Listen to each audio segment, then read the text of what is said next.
Slash and Burn is a podcast about fanfiction. It is filled with loud swearing and explicit sexual description. It is not for children, nor the weak of stomach, nor will. Although we attribute to authors as best we can, we have no legal rights to the written works we discuss, nor the characters and universes upon which they are based. We also firmly believe that as long as what you're doing isn't hurting anyone else, whatever you do to get your jollies is all well and good. Join us and have some laughs over the world of fanfic.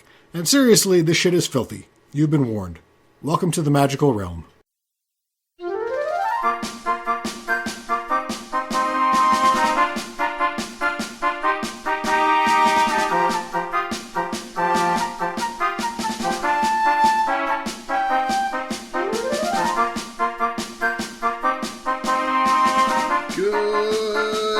Folks, it's not morning. It's not morning here. I was just making a bet on where they would be when they were listening to this.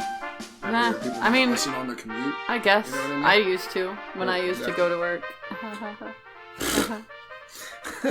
Hello and welcome to another Slash and Burn where I am seething with rage and jealousy. You know me, I hope. I'm Steve. It's true, you are. Gotta admit, you really subverted my expectations with that one. I'm Kera. And I subvert expectations. Occasionally. Go on your tombstone. And then I'll deface it with a Sharpie and be like, ha! So welcome back. What's up with you? Not a whole lot. My baby tried to dive to her death off the sofa today, but I caught her just in the nick of time. That mostly seems to be what babies do, yeah, I think. It was scary. I didn't like it. I don't know which one of us was more alarmed. You seem to be drinking out of a giant straw that's made out of peppermint. I wish. So that seems cool. It's actually just plastic. That's disappointing. Agreed. Yeah, I'm playing a bunch of video games, and also my workplace is even more fucked than it was the last time I said that it was imploding around me. Man. So that's fun. How'd you manage?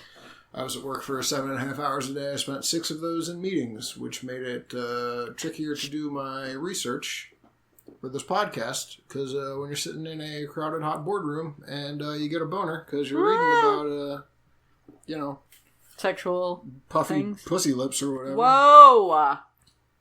Whoa, that was not our that's tag. What my boss said. But so this week we're talking about Black Desert Online. That's right, the Korean MMO that's taking the Western world by storm by allowing you to make the most fucked up, horrific player characters ever seen. That also was not our tag. But you have a good point. Because I saw what Chris did here, and that was the shiniest beef jerky I've ever seen. That was also a man. No, that's not true. It's a tag episode. We explicitly asked you this time, the listeners, to suggest tags for us, and you did. It's true. People actually gave us submissions. That was really exciting. Yeah, it was really cool. Thank you to everyone who sent in submissions via email or Twitter or Tumblr. We got them all, and we really appreciate it. And even if we didn't pick your tag today, we'll probably get to all of them in time, because, we're going to be doing this until we're 80 or whatever. But today we are doing Tentacles. That's correct. As suggested by Tumblr user, I believe it's Destroy, Create, Participate, but... hang on, I'm trying to find the... I took a picture. Their name was kind of cut off in the screenshot that you sent. Was it? Oh, no. Yeah. Well, here, I can just go on my Tumblr. It was Destroy, Create, Participate. So if it wasn't Participate... It was something close. Then I would, again, be having my expectations subverted. Well, it wouldn't be the first time.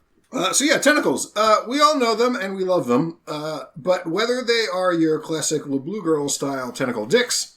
I've still never seen that. Really? Wow. True facts, man. Well, I guess that's what we're doing before you go home. Fuck your baby. I have to go home, and no. Please whether don't. Whether they're those or the regular tentacles that a regular octopus that's crawling into a regular Japanese lady's vagina on that vagina. Oh my god. I thought that was on purpose. You could have just gone with it, and I wouldn't have known. In that old etching or whatever. The one, the fisherman's wife? Yeah, I do. That. I do. I know exactly. If you search tentacle sex, the Wikipedia article about it I know exactly what you're talking about. Uh-huh. That one. Sorry, everybody. I really didn't mean to say vagina. I apologize. I'll never get over that. It's okay. You can get over it. Or if it's just on some alien monstrosity's face, everyone knows that tentacles are great for fucking. So let's get to it. So you've got a variable number. Do you want to go first? Do you want me to go first? I've got 3, no more, no less. 4 is right out. I've got exactly 3. Okay. I have possible 5. Right. Lower end 3. So yeah, I can go first. That's fine. Okay. Yeah. Whatever you think is prudent. But anyway, this one is from Archive of Our Own. It is called Tentacles for the Win. Oh boy. It's called Shotgun Picks the Music, and it is a supernatural, alternate universe, implied non-con, Octocast story. I picked it mostly, it's just like, okay, here's some tentacles. I picked it mostly because I know how much AUs drive you nuts. So. Okay, so two questions immediately spring to mind. Number 1, what the fuck is implied non-con? I think that it doesn't happen in the exact story. It's just referred to. Right, that makes sense. What's an octo? Octo! Exclamation point Cass. Oh, Cass. Yeah. I thought you said octocast. No. Okay, gotcha. I was like, is that I think when someone breaks 8 arms? Is that I think a podcast about the number 8? Yes. I think we've gone over the whole exclamation point thing before. Like that's just right. So that's like a signifier if a thing is being modified by a thing. Yeah. I guess that's probably how I would say it. Yeah. So like tuna lock. So octo exclamation point Cass implies that he's got 8 appendages or something. Something to that effect. Yeah. Okay. All right. Mm-hmm. Are we clear? This story is actually 6 out of question mark chapters, but I only read the first one. Because the first one has enough of what I wanted in it. I wanted as a strong word. So, the summary is cheating pirates, bad call. Being tied to a rock and left, possible problem. Having a handsome octopus man find you, now that Dean can deal with. Cheating pirates? Apparently... Where have all the honorable pirates gone? From what? Sarah McLachlan? Or whoever was that? No, it was not Sarah McLachlan. No, she's the Sad Dogs I know song. She's the Sad Dog song. It was Paula something, I think. I don't know. Dean. No. Garlic butter. No. Paula Cole. Yeah, good. Together we can come up with a name of a song that was from, 1998, I'm gonna go with. Yeah, that's probably about right. From what I can understand, the AU is that Sam and Dean, without having read the other 6 chapters, are like... Oh, so you're reading the last chapter? No, I'm reading the first chapter. Oh, okay. Never mind. But, sometimes they, tell a little bit of the story res. and then, tell what's actually... Oh, man, you want to know a cool trick I found out today? Sure. This isn't going to make the podcast. Although you can do it at home if it does make the podcast. If you want to multiply anything by 9... Uh-huh. You face your hands towards your face, and then... Hold on. Listen, this makes sense. I'm going... You hold your hands towards your face. Uh-huh. You pick the number you want to multiply 9 by. Uh-huh. Bend down that finger, and the result is what it is. I mean, they don't have to be towards your face. But say I wanted to multiply 9 times 4. Okay. So I bend down my 4th finger, which would be this one. Uh-huh. And the result is 36. Right? You can do it with any one of them. 9 times 5, 45. Isn't that boss of shit? Heard it yesterday, or read it on Reddit. Whoa, my mind is blown. Yeah, right? Okay, sorry. They appear to be 2 brothers who are playing dirty cards against pirates to get money, I guess. Oh, so not against each other. No. Or maybe yeah. So dirty cards. Well, I mean, they're trying to cheat at cards. Oh, okay. I didn't know if you meant cards with naked ladies or naked men on them, or if there were cards that are like, like spin on your head and then suck the first thing you see when you open your eyes, like those kind of dirty cards. Yeah. No, not those. Here's a line. He should have known better, really. Pirates were never easy marks, and these particular ones were sharper than most he'd run into. Why are you trying to fool pirates? I don't know. It does seem like a poor, just from the outset. Right.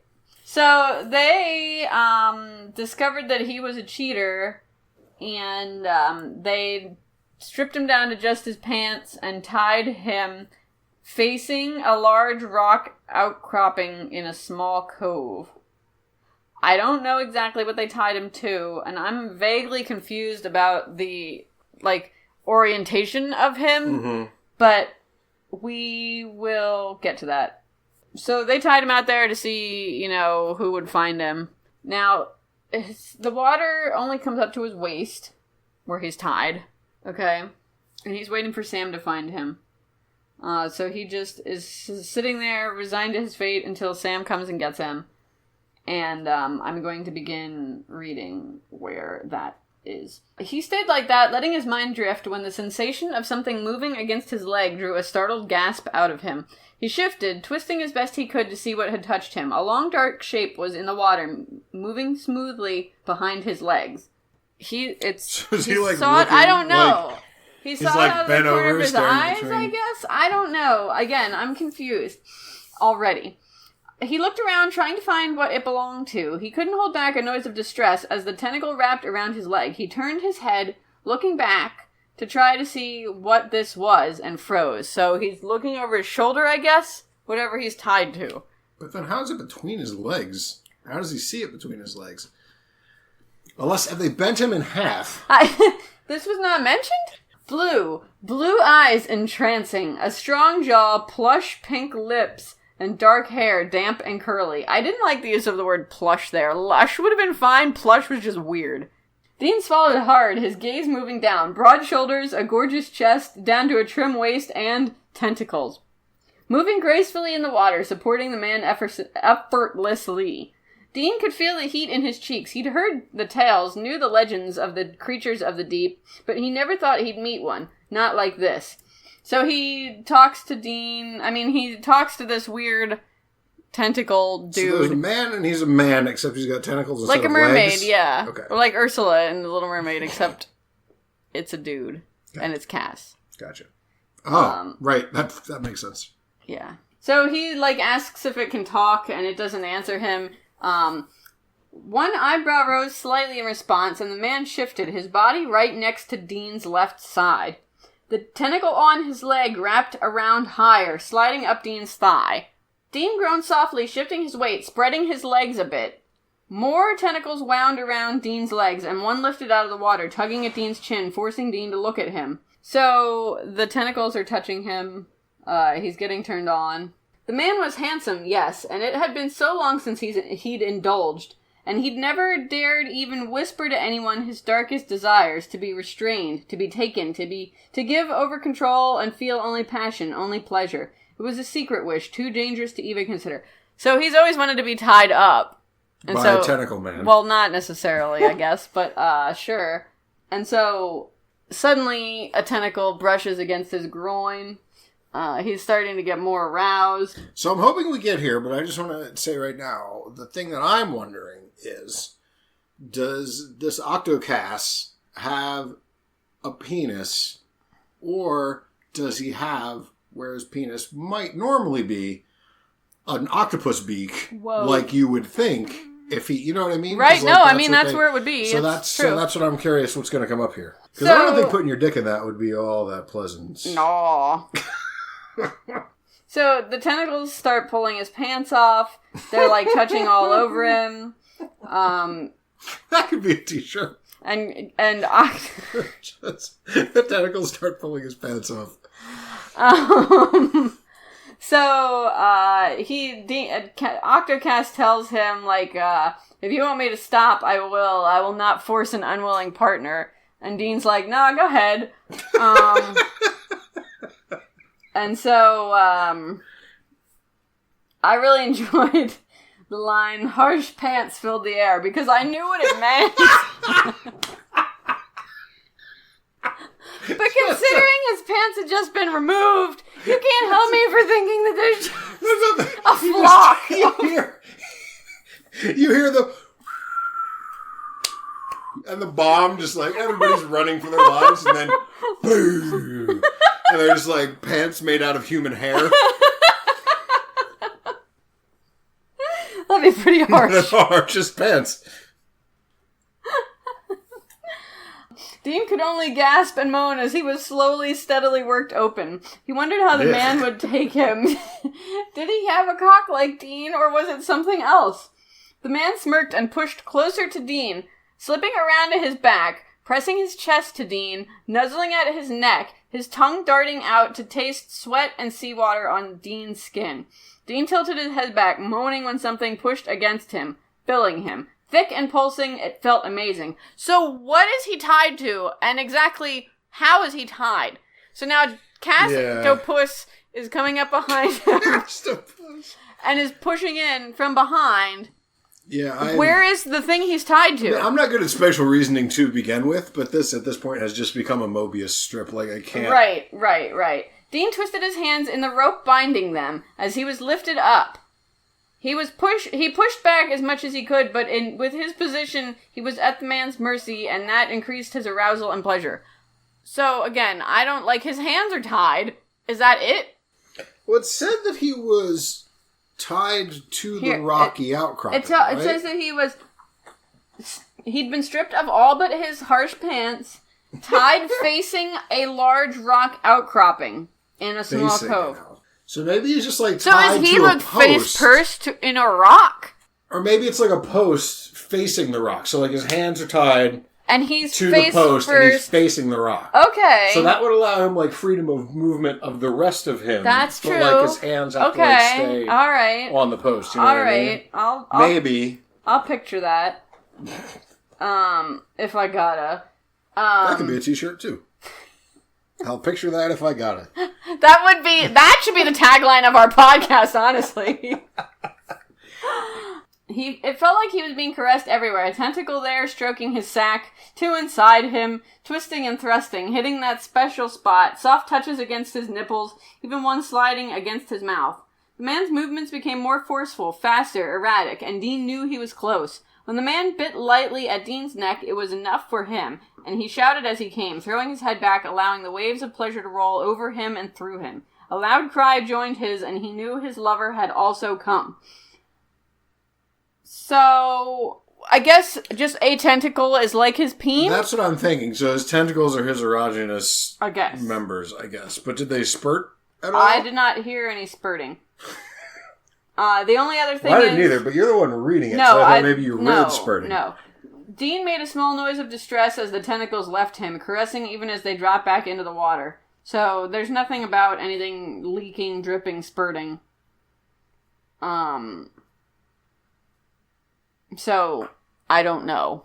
So, the fact remains that the octopus mouth could still be there. Right, we don't know. We don't know.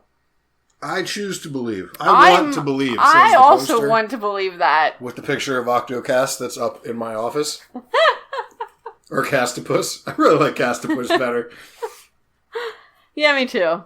But so then, he tells him his name, and he unties him, and he says he'll be back again tomorrow, and they kiss some, and then he swims back to Sam. Well, actually, it says he wades back to the shoreline. So, like, the water was not very deep. It was not very deep. Well, no, but he was tied to a post. So did Castopus untie him, I guess? I said untied him. Okay. I must have missed that. They exchange names. Mm-hmm. He unties him, they kiss a little, and he says he'll be back tomorrow to do it again. Oh, I see. Okay. Yeah. So, my wife often expresses to me distress. Mm-hmm. Ray, you're not seeing Destiel as a thing. Has this changed your mind in any way? Oh, yeah. I mean, all the references in a story about how accurate it is to the show. I mean, I'm buying it now. Okay, good. I remember this episode, and the way they went at it in the ocean with tentacles really convinced me. Slash and burn, changing lives. Since day one. So yeah, there were some tentacles in there for sure, but yeah, I was a little disappointed that the tentacles did no spurting or like, you know what I mean? Like, I agree. They were sex facilitators, but not necessarily sex parts, it didn't seem. Right. Although he did seem to orgasm from, we assume, nothing but using the tentacles. So you'd think that something, I don't know. Right. I choose to believe there's a beak there. Same. Okay. Maybe Well, I think in a documentary I watched about octocasses, I think I did read that I think it was octopus that one of their tentacles could be their peen. It's kind of like the most dangerous game of shaking hands. That sounds familiar to me too. So, maybe, yeah. In which case he could still have the beak. I'm going full beak. I'm on Team Beak. Team Beak for forever. Yeah.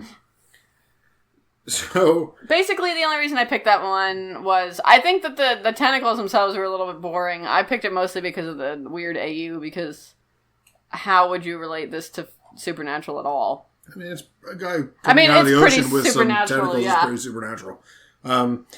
So this episode to me is interesting for a couple of reasons. The first one is normally I feel like my stories have sort of a natural progression to them where they build from either my least favorite to my favorite or from the least weird to the weirdest or, something else along those lines. All three of the stories I picked for tonight, I unironically love so much that I could honestly put any one of them in any position. So I basically just kind of had to arbitrarily choose which one I'm reading at which point.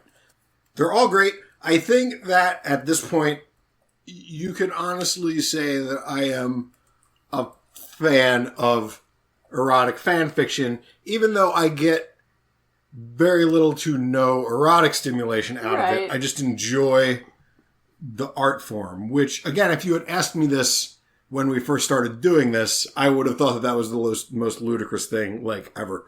But I love all three of these stories for different reasons. So my first one is called Passage. It's by Synodic on Archive of Our Own. So I think by now it's 2 episodes out from our Transformers episode. I think it's now well established in the world that erotic Transformers fanfiction is my favorite thing that exists, in the universe. But yeah, no, that Transformers episode really changed my life. And so when I saw, when I clicked on the Tentacles tag and one of the first things that popped up was Transformers, which, by the way, this should be a segment. Which tags were there way too much of? Okay, that's Homestuck. Again, we're going to have to do that episode eventually. But we're going to have to understand it to do it. I know, that's what makes it so daunting. Can someone please explain it to us? Listeners, if you can explain Homestuck to us in 3 paragraphs, please do so. Homestuck, Supernatural, there was a lot of that. There was a lot of, fuck. There was a lot of fuck. There was. Damn it, I can't remember the rest of them now. There was, Transformers was not one of the ones that there was a ton of, but there was more Transformers than I thought there would be. There was a non-insignificant amount of Transformers, considering that Transformers are not carbon-based organic uniforms. Right. Uniforms? Organisms. Steve, what are you even Holy doing tonight? Shit.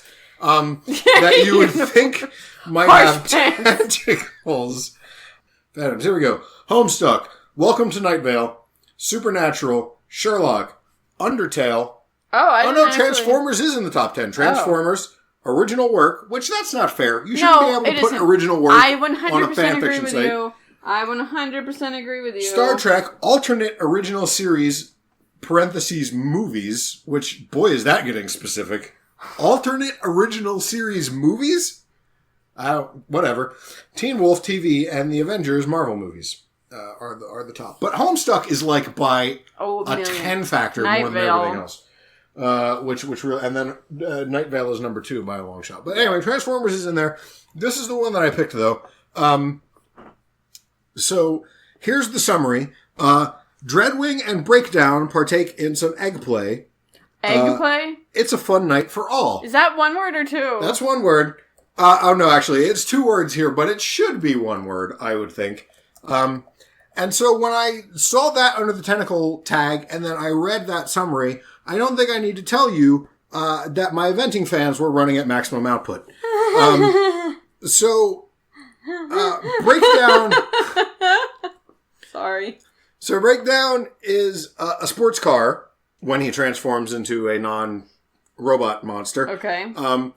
And as such, he's constantly referred to as a grounder by Dreadwing. And Dreadwing turns into a jet plane and is constantly referred to as a seeker by Breakdown. So there you go. So they're obviously in this relationship, and they're doing like some light to medium petting on their birth. Which again, if you missed the Transformers episode, what's wrong with you? Go listen to that instead of this piece of shit. Yeah, by all means. Hey, this might be a good one. You don't know. Birth is Transformers speak for bed. And then we... See, it's a good thing we did that one first, or we would never understand. No idea. Yeah. I never would have clicked on this, I don't think. But shortly into it, we get this passage. The larger Decepticon chuckled, squeezing the hot, leaking panels under his hand, while the other cupped the swell of Breakdown's middle, thick with round, soft, fake eggs. So, we've already answered my first question, which is, why do Transformers have eggs? And the answer is... They don't. They put them inside of themselves for sexual pleasure, which is awesome. So these aren't eggs that will hatch new Transformers. No. They're just some things that they shove into each other for sexual gratification. Right. So the second question from there is how we get to tentacles from eggs. But first, we get some good old-fashioned oral. And how could he resist when Breakdown bit his lower lip and moaned, arching his thick waist up against his cockpit? Now, I'm going to stop again right there. I'm not sure if that's, look at how funny I am. I mean his crotch area. Right.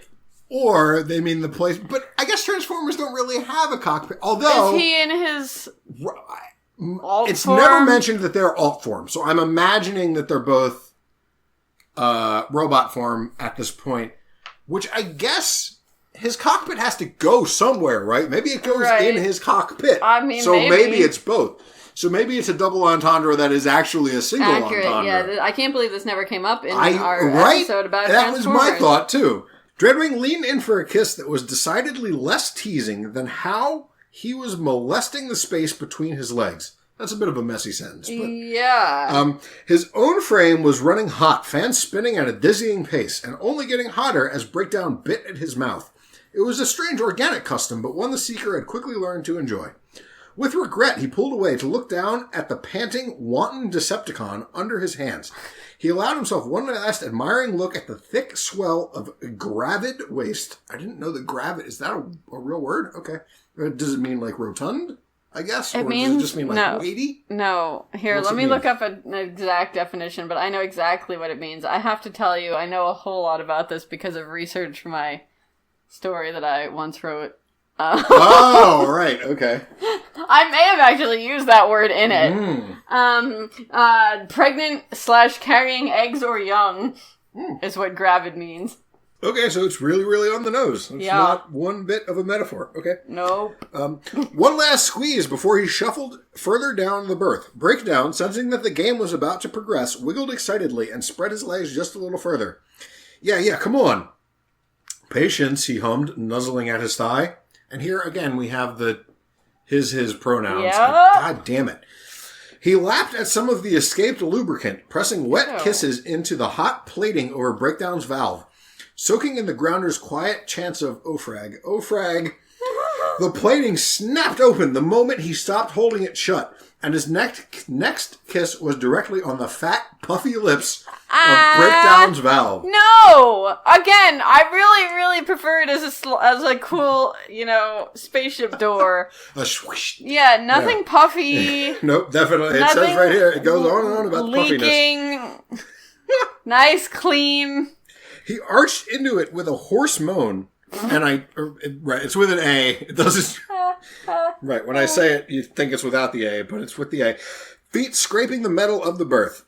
Breakdown's valve was not pretty, per se, but the Seeker liked it all the same, for, like the rest of his frame, how large its components were, from the fat, puffy lips of his valve... Again? To the I told you, you keep going on about it. To the swollen nub large enough to rest on the tip of his tongue. Exterior nodes glowed, the raised bumps leading Dreadwing in a trail along the rim of his valve. So he's got like fucking a landing strip? Lighting going. Like a literal landing strip. Oh my god. I love Transformers fucking. The hard buck in reaction almost dislodged his mouth, but he would not be so easily deterred. Dreadwing wrapped his arms under Breakdown's legs, taking a moment to squeeze and press against his swollen middle as he spread his fingers, holding the grounder still against the berth. The restraint left him at Dreadwing's tender mercy, unable to do anything but let the Seeker drink up the fluids that dribbled in excess from his valve, and suck at his slippery nub like he would at the head of a spike. Oh, frag! Breakdown clung to Dreadwing's wrists, almost hard enough to dent the metal, his vocalizer glitching around the curse as the charge finally mounted? So he was glitching around the curse, oh frag. Okay. Can I take us a step back Sure. to Nub versus Spike? Uh-huh. Did we determine that everybody has a valve and everybody has a spike? Right. But there's a nub on the valve? They've also got a nub. That's, I hadn't thought about that before, actually, which is weird considering we did a whole episode about this. Yeah. Right. I guess they do have both a nub and a spike. So, once again, all Transformers are hermaphroditic. Super hermaphrodites. Yeah. They've got both nubs and spikes. Right. Huh. Yeah, there you go. Okay. As the charge finally mounted, toppling him into overload, the Seeker struggled to keep his body still as he thrashed and trembled, valve gushing a wave of fluid. Oh. Dreadwing did not stop attacking Breakdown's nub, sucking and licking at it until the grounder gave a heavy grunt and gasp. This close, he could almost hear the seal popping deep at the apex of his valve. Oh, no. No. So he ate him so good, he literally shattered from the inside. And now it's just gushing. This is so, I love this so much. Still no tentacles, though. So come on, story, don't let me down now. What about the eggs? Have the eggs made their appearance yet? I mean, we know that the eggs are inside of Breakdown. I just didn't know if they'd come out yet or not. At this point, he was just giving a moral. Gotcha. But we're getting there. So they start scissoring a bit. Scissoring was also tagged. Why wouldn't they? Right, exactly. And then, as charge mounted in Dreadwing's own array, he felt his tentacles drop from their recesses in the wall of his valve. Wait. So, stop. Apparently, he's got tentacles coming out his butt or vagina. But it says valve, so vagina. All right, okay. Right. So not only are all Transformers super hermaphrodites with both spikes and nubs, but some of them have tentacled valves. How many is this? This is the first one I've heard of, but he doesn't mention it like it's a like weird there's thing. no sentence right. Oh, by the way, he has like tentacles. Dreadwing felt so blessed to have the only tentacled valve in all of right. Decepticon land or whatever. So yeah, carefully the silvery cord slithered from one valve to the other, pressing and prodding at the slick walls just outside his own. Breakdown shuddered, plating rattling and valve clenching at the faint touches moving deeper inside his channel. The tentacles caressed and prodded at the top of Breakdown's valve, slipping through the slow trickle of fluid that had been trapped in the mech's construction chamber. So I think from last time we determined that was a womb? Right. So he got juices trapped in... That seems...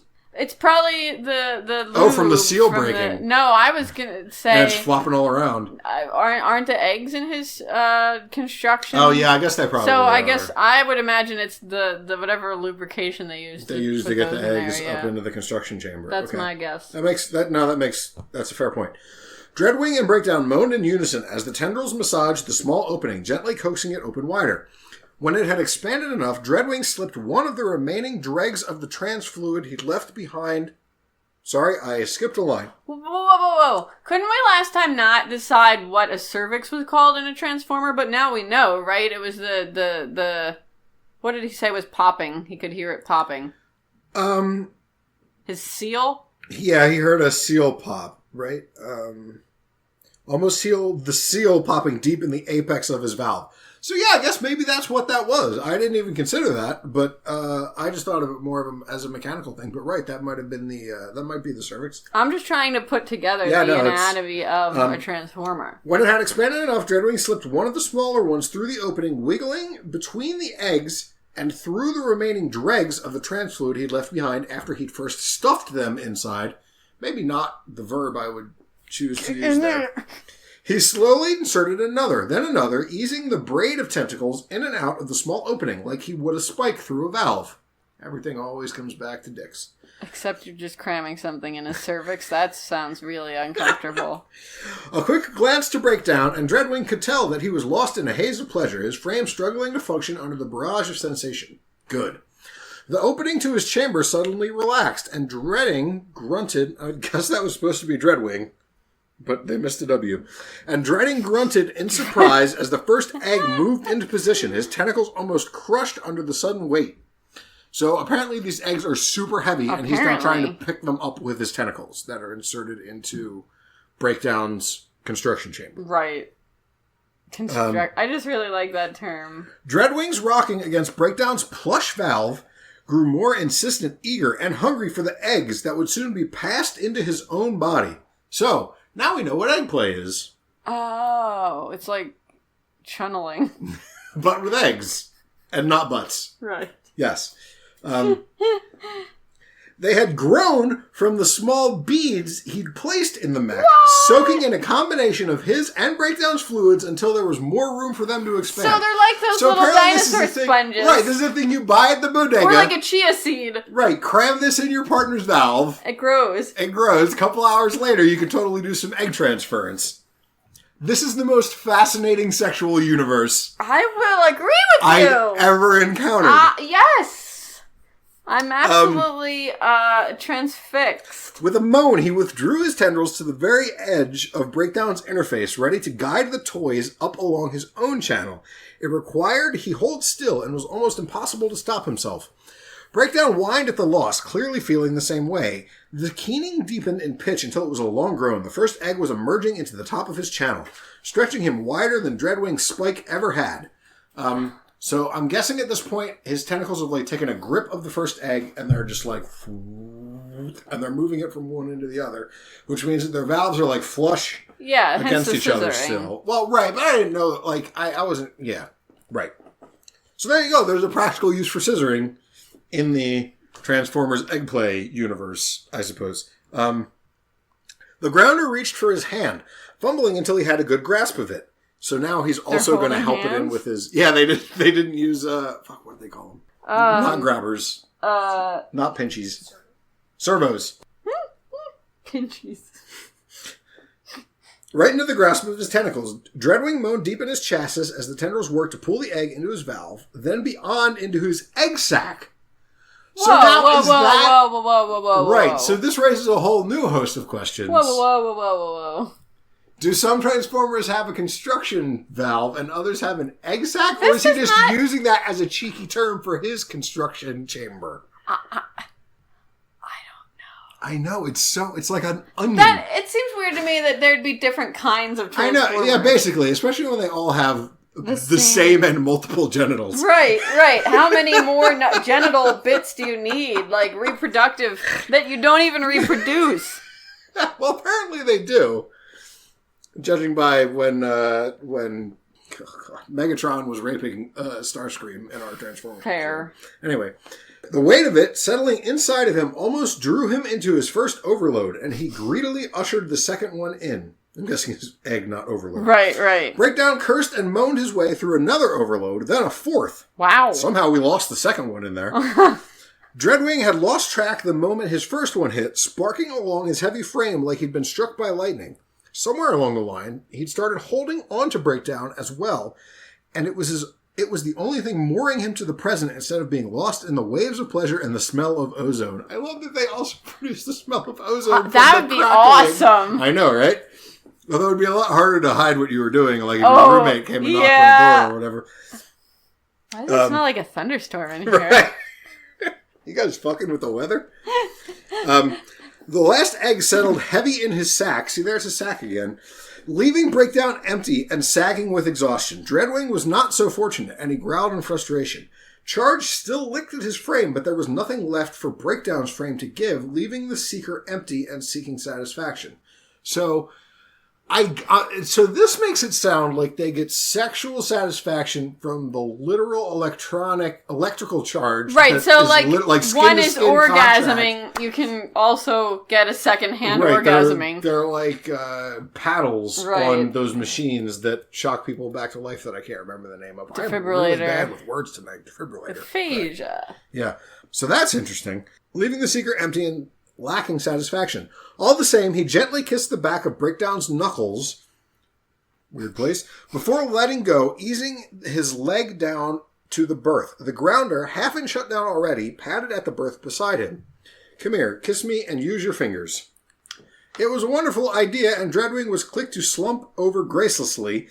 He snuggled up to him chest to chest, his fingers immediately seeking and plunging into his slick valve, pumping in and out as Breakdown set about sucking at his tongue and nipping his lips. Here again, they're referring to them as lips instead of, I forget what word they used before. I also forget, but yes, that's weird. A large hand cradled his face as he moaned into Breakdown's mouth. See, hand again. Maybe they didn't read the sex Bible. This is Protestantism.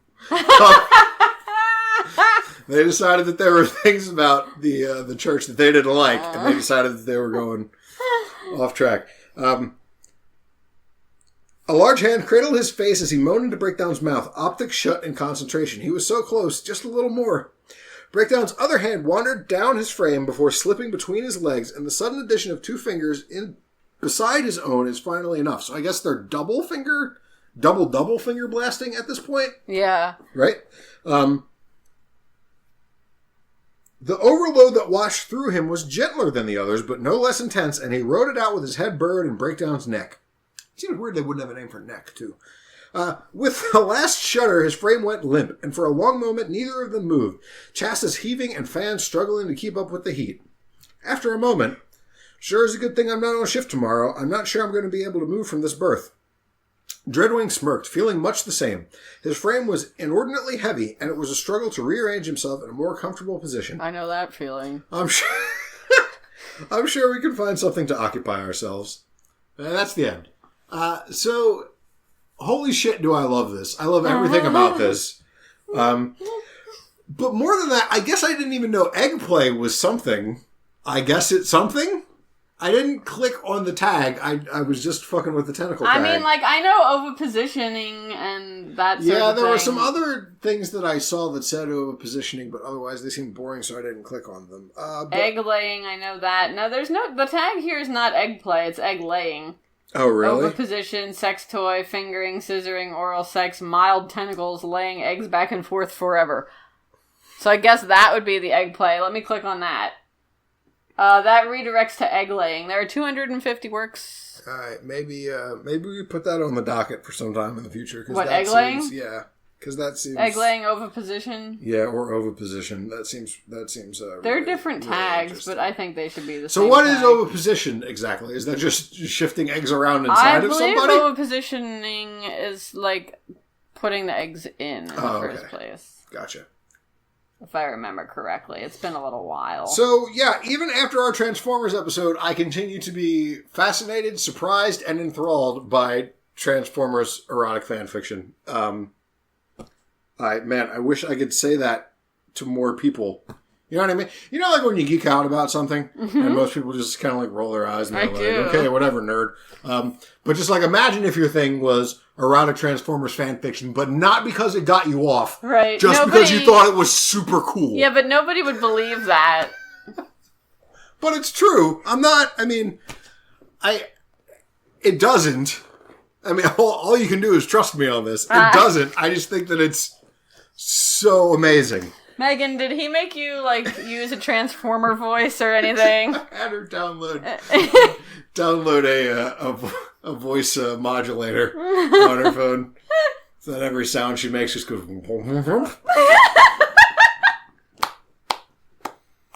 But yeah, so that was my first story. Oh, man, that was good. I liked that. Yeah, I saw Transformers, and I decided I would just leave them for you. Thank you, I appreciate that. Yeah, there, like I said, there were many, many more than this. This is just the one that caught my eye. So I guess we're back to you. Yeah. I'm going to do this one, and this one's not sexy, or... I picked this one because it doesn't even have that much to do with tentacles, but it came up when I searched for tentacles, and it was such a different... weird thing that I decided that I would take it because I actually kind of like it. This one is on fanfiction.net and it is called The Fate of the Funeral Boat by Silvercat63. Okay. And the description is, Scyld, Beowulf's father, dies at the very beginning of the epic. What happens to his funeral boat that is so lavishly decked out with treasure? A sea witch gets her tentacles on it, of course. Huh. Gotta say, that's not a thought that ever entered my mind. Well, and here at the end is the author's note, which reads, I'm reading Beowulf in school right now, and I was intrigued by the end of the first chapter. See the quote at the beginning. There's a little quote of Beowulf at the beginning. What happens to the funeral boat? One source I read on the internet says it would just wash up on shore with the next tide, much to the great, non-brainy warrior's dismay. I thought something cooler should happen. If you can call a slimy, creepy, totally mad as a hatter kraken of a sea witch cooler. So this person read Beowulf in school, and their first thought was, I wonder what happened to that funeral boat. Like, I just thought this was such, like, no, that's pretty cool. I don't know, it's kind of cute. Yeah. But it's only like 500 and some words long, so I will just go ahead and read it. Okay. The sea witch sat in her watery grotto upon her throne of stone. Kelp and all manner of sea life danced around her in fearful attendance. Above, a storm lashed the surface of the sea, mirroring the witch's foul temper. Lightning flashed, the light distorting in the heaving waves on its way down to the witch's lair. The sudden... So this is Ursula from The Little Mermaid again, right? Are you reading all Ursula fics? I guess I am. Okay. The sudden light cast an unexpected shadow. Something, a boat or a whale, was above them. Thinking she had a new target for her wrath, the sea witch began her roiling, wiggling ascent to claim her prize. Cold, slimy tentacles, covered in innumerable suckers, latched onto their prey, intent on dragging it down to the depths. Well-shaped wood refused the witch's pull until frothing waves and more tentacles swamped the sides, overwhelming the small vessel. Cackling with glee, the witch swam back to her marine court. The ship settled with a bump on the ocean's floor. A current made the banner flutter over the witch's minions in a parody of the way it must once have flown proudly above an army of men. Every creature and spawn of darkness and hell knew that this could be none other than the funeral ship of a great king and warrior. The rowing decks were bedecked with bright armor and mail coats. Shields leaned against the masts and the sides. A jeweled helmet was set at the end of each bench. Heaps of torques, bracelets, rings, and chains of gold, covered with precious stones, winked in the shifting light. A body lay at the foot of the mast, clad in a fine suit of armor and clutching a great sword. Swords lay piled high at the king's feet. The witch surveyed her new treasure with greedy eyes. Her tentacles and fingers stroked the lovely things as she crooned softly to herself in pleasure. The creatures of her court watched from the shadows, quick darting eyes glinting almost as brightly as the jewels as they beheld their mistress's hoard. The sea witch quickly stripped the king's lifeless body of its armor and tossed the remains to her pets, ignoring scuffles that broke out over the tearing and rending flesh. Instead, she amused herself by adorning her many tentacles with jewelry until they were almost too heavy to lift. Then she crowned herself with the mightiest, most jewel-encrusted helmet she could find, and armed herself with a sword in every tentacle. Laughing maniacally, she declared, I am the queen of the depths. None shall stand before me. I shall rule all. And that's the end. Yeah. I think it would be It was different. Yeah, if she turned that in as a creative writing project in that same class where she was reading Beowulf. I don't think it's a bad piece of writing, and I think that the person read Beowulf, and this is what they thought up. I don't know, I just enjoyed the... I read Beowulf in school. That was not my first thought. Right, me either. So... that's it wasn't... Something. I don't know. I don't feel like it really fit with the show, but I wanted to, recognize it. That's interesting. So my next two stories both get fucking deep in the shit. And that's metaphorical shit. It's not like scat play. So if you've got another easier, it is. I don't know that. I'm sure we'll get to it eventually. I'm not particularly excited about it. But if you wanted to read another one of your many that was also on the shorter side before I get into these two very deep, very involved, very sexually deviant stories. No, that's okay. Of all the ones, again, I don't want it to get too long because I know our last episode was really long. So our last episode was short, actually. The one before that was super long. Yeah. That's what I mean. Yeah. The Transformers one, boy, did that go on forever, and I could have gone on even longer. Yeah. My last one is pretty rough, and there's some words in it that I don't say. So, I mean, I might need your help for that one. Nice. Okay. There's 2 words I don't say, and one of them is used a lot in this story. Oh boy, I can't wait. I mentioned earlier in our huddle that I think one of my stories might break the record for Kera gagging on mic. I love that. It's not this one. It's the last one that I'm going to do. But, yay! You think it's going to be worse than the vor, or a different kind of gagging? A different kind of gagging. Because that one, like, I was actually physically ill. Right. No, this is going to be that noise that you make when you hear something. Yeah, that. Okay, so my second story, it is called Womp with the Willow by Bananas Pajamas on Archive of Our Own. I'm going to read the summary, and I'm going to read the notes, because I think they do a better job of summarizing stuff. Womp with the Willow. Womp. W-H-O-M-P. With the Willow. Summary. Late one spring night at Hogwarts, 7 girls are sent out into the grounds by their headmistress to complete a powerful ritual involving old magic, one tree, and many orgasms. Oh my. Notes. I'm so sorry. I love it when that's in the notes. So, in Chapter 1, Hermione, Ginny, Luna, Susan Bones. Do you remember who Susan Bones is? No. I don't either. I'll look it up. Daphne Greengrass. Don't remember that one either. I'm going to assume these are self-insertions. No, they're apparent. I think they're real. Really? They don't act. It wasn't tagged OCs. Can you give me those names again and I'll check it out? Susan Bones. Like, not spelled in any clever way. Just Susan Bones. Susan Bones, half-blood witch and Hufflepuff student at Hogwarts. There you go. Huh. And Daphne Greengrass.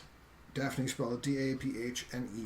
Oh, she's even got a picture from the movies? I guess she was like... Yeah, right. I see, that's what I mean. I figured that they were real. I just Can you spell the Daphne again? D-A-P-H-N-E. Oh, okay.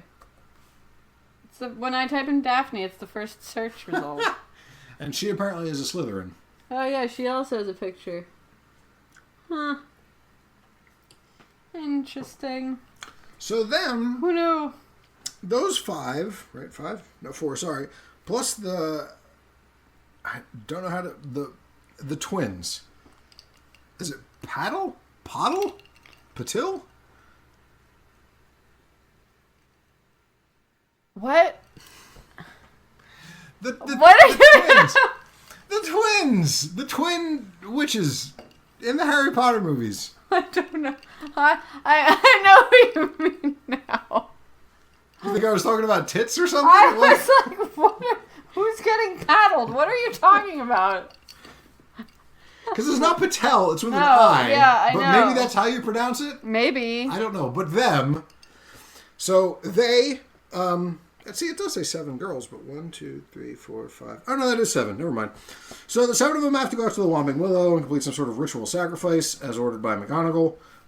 Or something terrible will happen. It doesn't really say what the terrible thing that's going to happen is, just that they have to do it. It doesn't tell you what the... No. Just that they have to, and McGonagall wishes, Jesus Christ. That wasn't a joke. I just fucked up. McGonagall wishes it didn't have to happen, but it does. So they all go to the Whomping Willow tree. You'll remember that as the giant tree that beats up the flying car at the opening of the second movie/book. Yes. They go there and they eat some magic berries. So anyway, the berries make them hella horny, and they start walking towards the tree and just like tearing their clothes off and walking zombie like towards the tree like it's with their sexual legs savior open? or whatever. I mean, they're more walking than doing that, but they're definitely, like walking and tearing their shirts off and throwing their bras into the wind and all that kind of shit.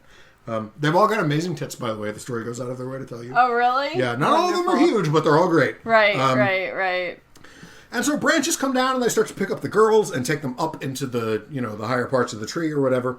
Hermione is stunned when she goes to touch one of the branches and the bark splits apart, and inside it's like a green, fleshy tentacle that's very lithe rather than what you would imagine a tree's limbs to be. I don't know why that grosses me out so much, but it super does. I'm picturing it like a grub, I guess. I don't know.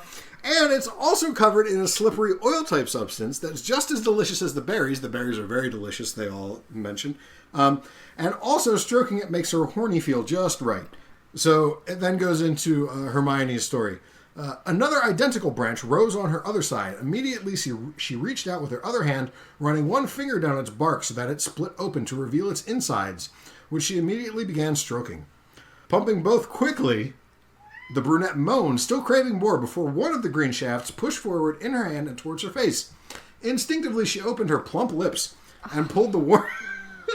the tree is also warm. Pulled the warm flesh into her mouth and let out a loud moan. There was a hint of the sweetness of the berry in the juices that coated it, and she drew it further into her mouth in the hopes of tasting more. As she sucked it, she stroked its underside with her tongue, drawing more of the sweet oil from it. So consumed was she in this that she almost didn't feel the branches that cushioned her shifting, and a few rising around her chest before giving a few tugs at her bra. But before she could remove her hands from the two branches, the Gryffindor felt it come apart, falling away in pieces and allowing her large tanned tits to spill out. Her breasts weren't free for a moment before she felt long, supple twigs wrap around each stiff nipple, tugging on them gently as their leaves tickled the sides of her breasts. She moaned around the shaft in her mouth at the sensation, feeling the heat building inside of her. She sucked harder, licked faster, took it as deep into her mouth as she could, pulsing against her lips, and its thrusts into her mouth became more urgent before it suddenly released a wave of sweet liquid into her mouth and down her throat, which she swallowed eagerly. I mean, I guess it could be worse. Like, I'm picturing it like raspberry syrup. Whatever you gotta do, man. That's what I gotta do. As the shaft spurted into her mouth, its twin, which had lain neglected in her hand, began to pull free from her grasp, traveling away from her even as she reached desperately for it. Just smaller twigs rose again from her leafy hammock, this time tearing at her skirt and panties until she lay naked, the cool night air raising goosebumps on her tanned thighs. The brunette lay in anticipation, still sucking gently on the soft length in her mouth, until she felt the other branch running up her inner thigh and towards where the fire was building stronger and stronger in her core. Hermione felt herself clench as it reached her pussy lips and began to gently rub against them, teasing her. She tried to shuffle forward, tried to hook her legs around something to pull it towards her, but could do nothing to hasten the gentle movements of the rod between her thighs. Her wanton whines were muffled by the branch which still thrusted gently into her mouth, as was the loud moan she released when the lower branch finally slid into her. As she laid on her back upon the leafy hammock, thin twigs tugging at her pointed nipples and a soft, smooth shaft, each in her mouth and her pussy, the fire that had started in her the moment she bit into that small fruit was building up to a bonfire of need. That could be a t-shirt. That burned between her thighs, encouraging her to push her ample chest into the air and spread her legs wider, to suck harder on the branch in her mouth and trail one hand down her stomach to gently rub her clit. Pleasure was shooting through the head girl. You mean there's not a branch for that? I mean, I guess it's busy in the There's a lot of branches. Right, I know. Just wait. All right. And it calls her the head girl here, which is funny, and I know that's not what they meant, but the head girl. And she could feel her muscles quivering as she rode this mountain of bliss to its peak, edging closer and closer to that feeling of pure pleasure the red fruit had given her, until finally she felt her core clench around the rod that pumped smoothly in and out of the innermost part of herself, making her back arch as she cried out in pleasure. She felt the instrument of her bliss pulsing inside her in response to her release before it filled her with liquid heat, its twin in her mouth mirroring it as it shot another load of its sweet juices down her throat. I don't want to picture those raspberry She felt the fire in her stomach dying down, finally quenched as the branches pulled away from her, their soft insides being covered once again by rough bark. Her nipples stiff and pointed, juices flowing from her pussy, and with the sweet taste of the tree still on her lips, Hermione drifted off to sleep.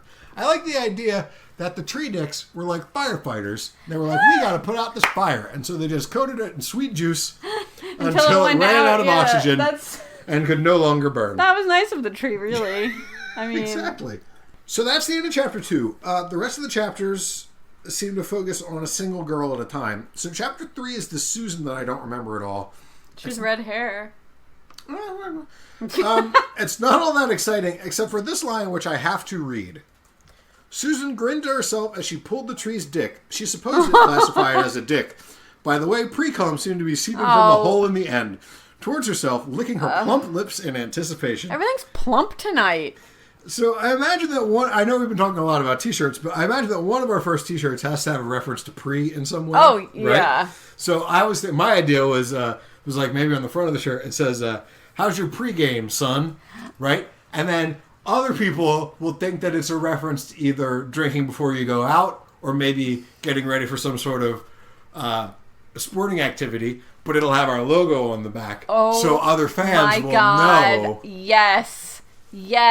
They'll know the kind of pregame that they're talking about. Why haven't we made this yet? Because I just invented it a couple hours ago. Please, yes, I will wear it. I will wear it to the gym.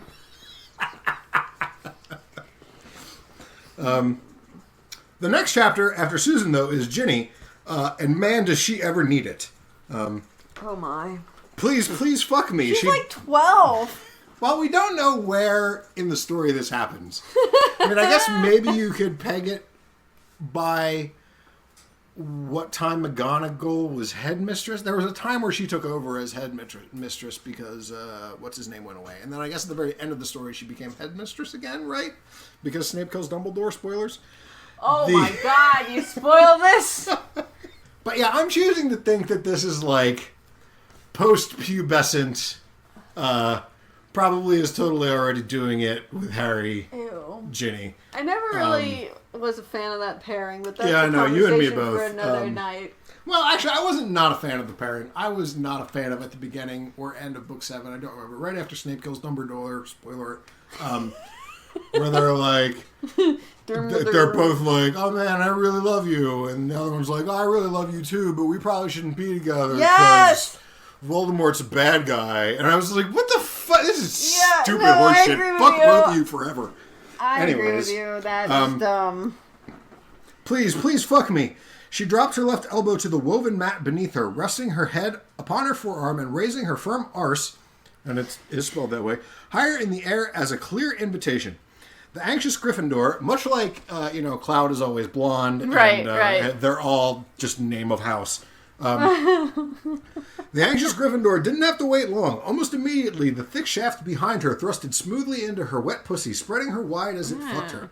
She gasped at the feeling of it rubbing against her. It was longer and wider than any cock she'd ever felt. So there you go. She was I'd say fully sexually awakened before at least this 2, happened. Right? Because otherwise... Wait, oh, right, okay. Yeah. I thought you meant she was at least... No, gross! No, I mean, she's at least had She's two at least had sexual two. partners, yeah. It was probably Harry and, Malfoy at the same time or something. Oh, man. As it pushed deeper into her, she began to moan loudly with each thrust. That's it, yes. Fuck my sweet little pussy till you come inside me. Yes, right there. The dirty words fell from her mouth. Oh, as I small wish they vines, as small vines rose from the platform beneath her, opening her shirt and tugging at her bra until it came away with a tear. Immediately, they began to rub at her small breasts, tugging her pink nipples until they were hard as pebbles. That seems like kind of a... I don't know that I ever heard that exact... Until they were hard as pebbles? No. Hard as pebbles. I've heard them pebbled.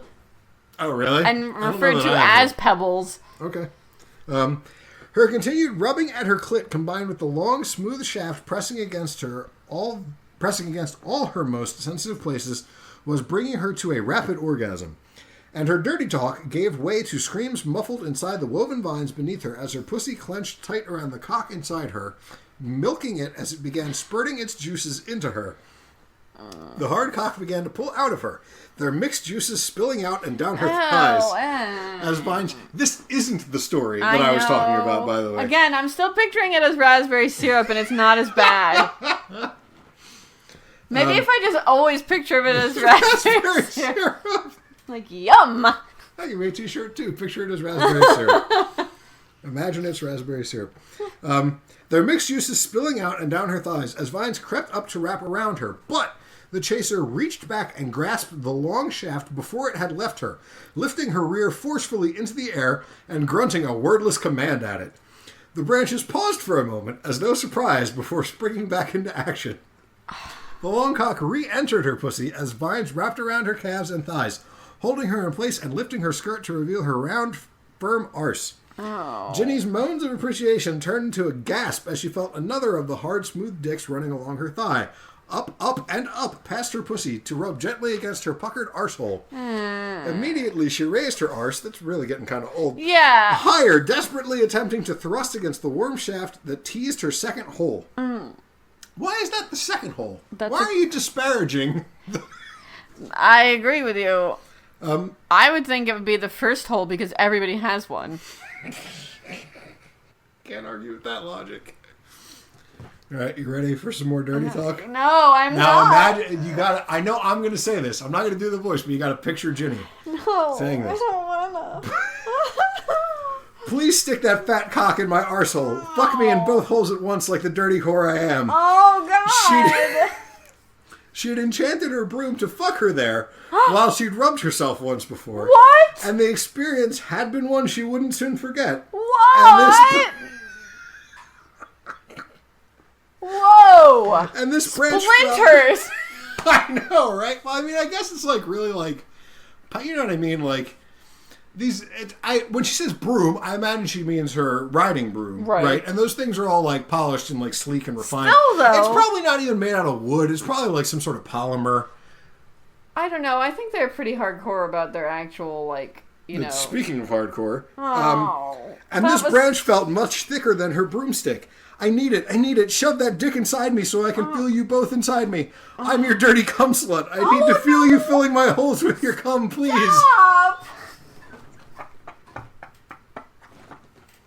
Why? Why? Subverting her expectations. I think you mean a raspberry syrup slut. That could be a t-shirt too. How many t-shirts have we invented tonight? Like 12. At least.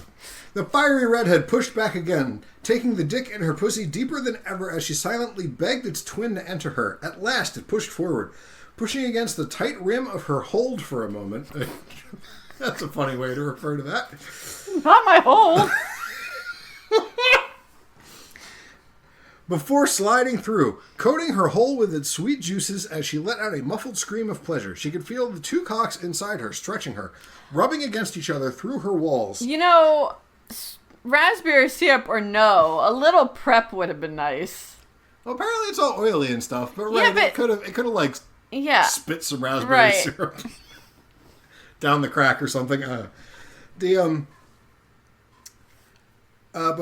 Stretching her, rubbing against each other through her walls, seeming to touch a new nerve with every thrust, and before long her dirty talk had been reduced to senseless moans and screams of pleasure. Rubbing against each other through her... Okay. Through her walls, yeah. Wow. I mean, I know what he's getting at. That's just different. I don't see that a lot. They worked together, one pushing deep into her as the other pulled back so that she was always full of cock. And she could feel herself rapidly approaching a second orgasm as they pounded her from behind, her loud moans and grunts carrying through the night air. She regained the use of her mouth as she felt the two members, impossibly hard, beginning to pulsing within her. Ready? Mm-hmm. Crying, "Fucking come at me!" before they both filled both her holes with wet heat, pushing her over the edge as her arse and pussy clamped around them, tightening until their juices began seeping out of both holes and down her thighs. Finally exhausted, the Gryffindor collapsed, feeling her holes gape as the two cocks pulled out of her, unconscious to the vines that wrapped around her in a tight shelter. So, any thoughts at this point? I have a lot of thoughts. Any that you want to share besides, it's raspberry syrup, it's raspberry syrup. It's raspberry Please syrup. God, it's raspberry syrup.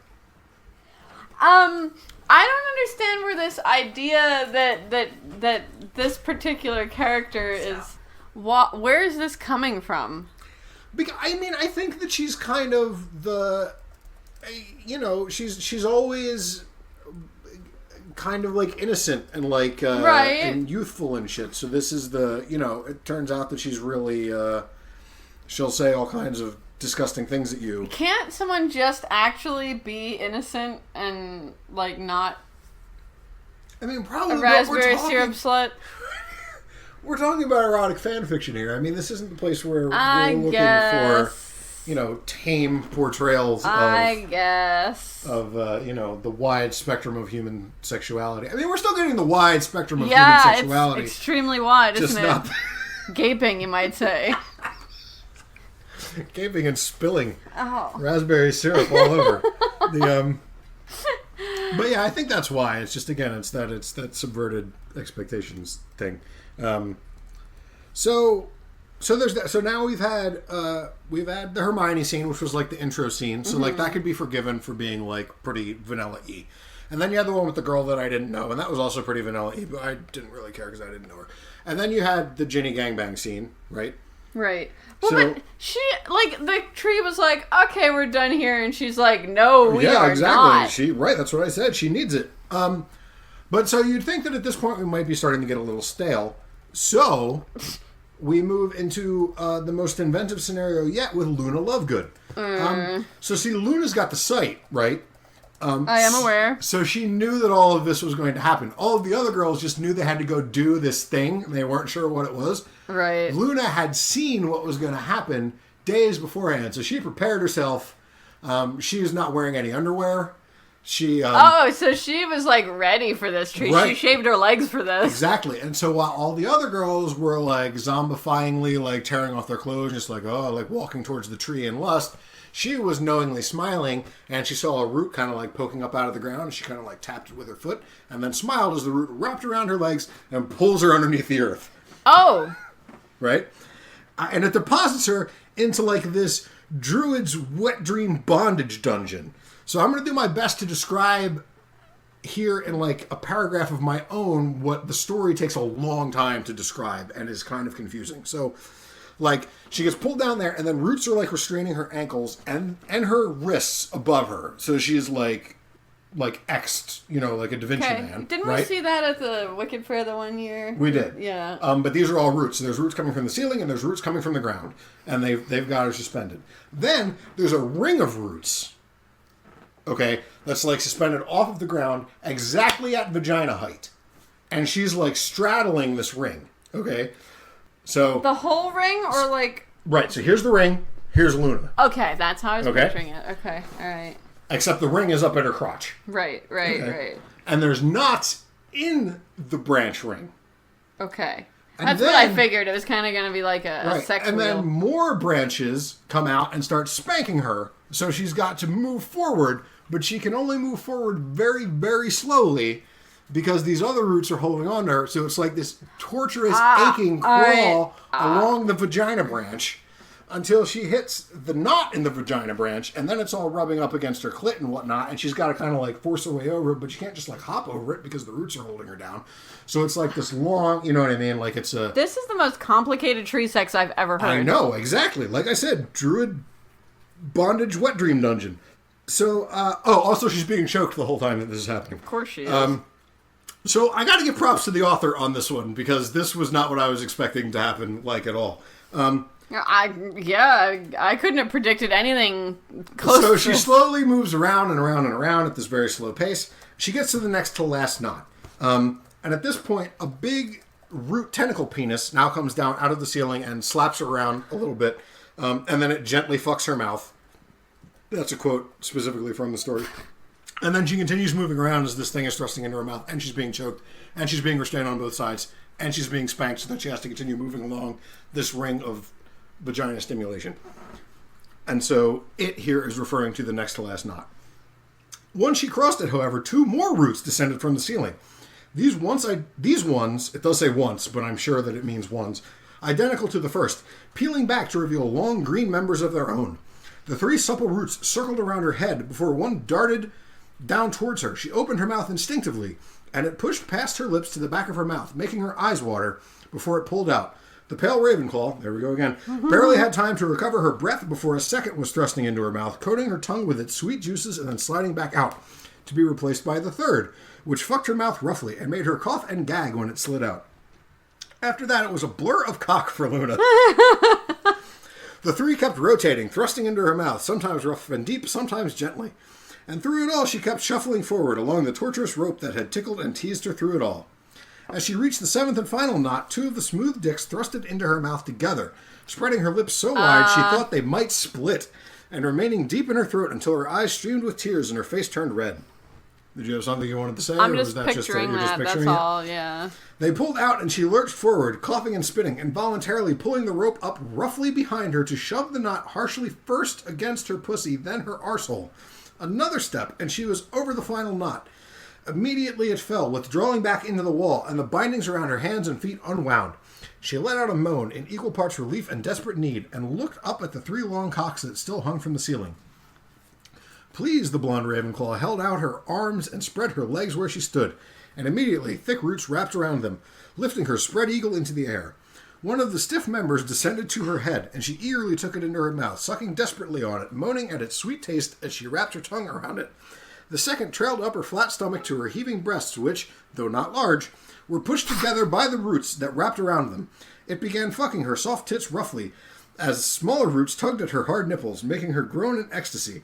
The third dropped down to her, it says arching, but I think that's supposed to be aching, cunt, and immediately thrust its length into her wet heat, making her scream around the cock in her mouth as it pounded roughly into her, spreading her open and rubbing every inch of her insides. Whoa.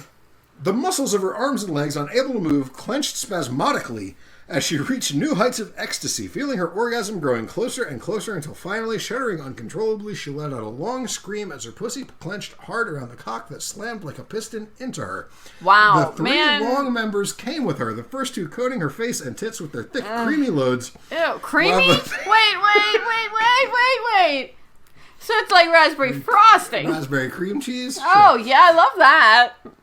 While a third plunged deep into her cunt and filled her with pure heat. Closing her eyes, she felt a massive roots and envelope. It's probably supposed to be envelope, but it says envelope.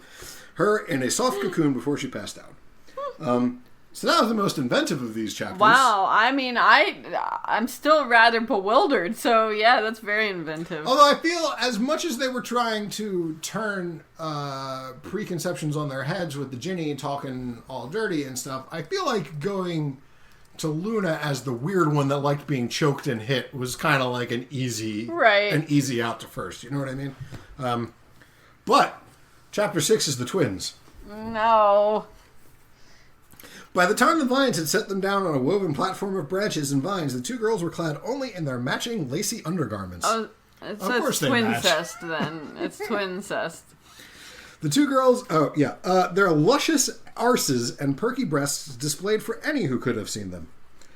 Parvati kissed down her sister's neck, nibbling on the sensitive spot at her collarbone with one hand cupping her sister's large rear and the other rubbing her through her blue panties. So my question here was, do they regularly engage in these sort of things together? That's what I was about to say. Or is it just the berries driving them to such mad lust that they, they'll fuck anything near them, and if it happens to be their sister, then so be it. So I wasn't sure at this point. Her sister moaned as she cupped the Gryffindor's breasts over her red bra. You know, that really, when there's 4 of them that are Gryffindors, they shouldn't be able to do that anymore. Well, it's, him. I guess. Her sister moaned as she cupped the Gryffindor's breasts over her red bra, squeezing and massaging them as she knew her sister liked. Now here, I can still even think maybe she just knows that her sister likes it because she likes it. Her, or maybe she I was doing it with so-and-so and he cupped my breasts real good. I don't know. Something that you would do with your sister? Probably no. Right, that's kind of... But I thought twins are different though, right? Maybe. But I thought that at that point that still maybe it was just reflecting one's own sexuality upon your twin, right?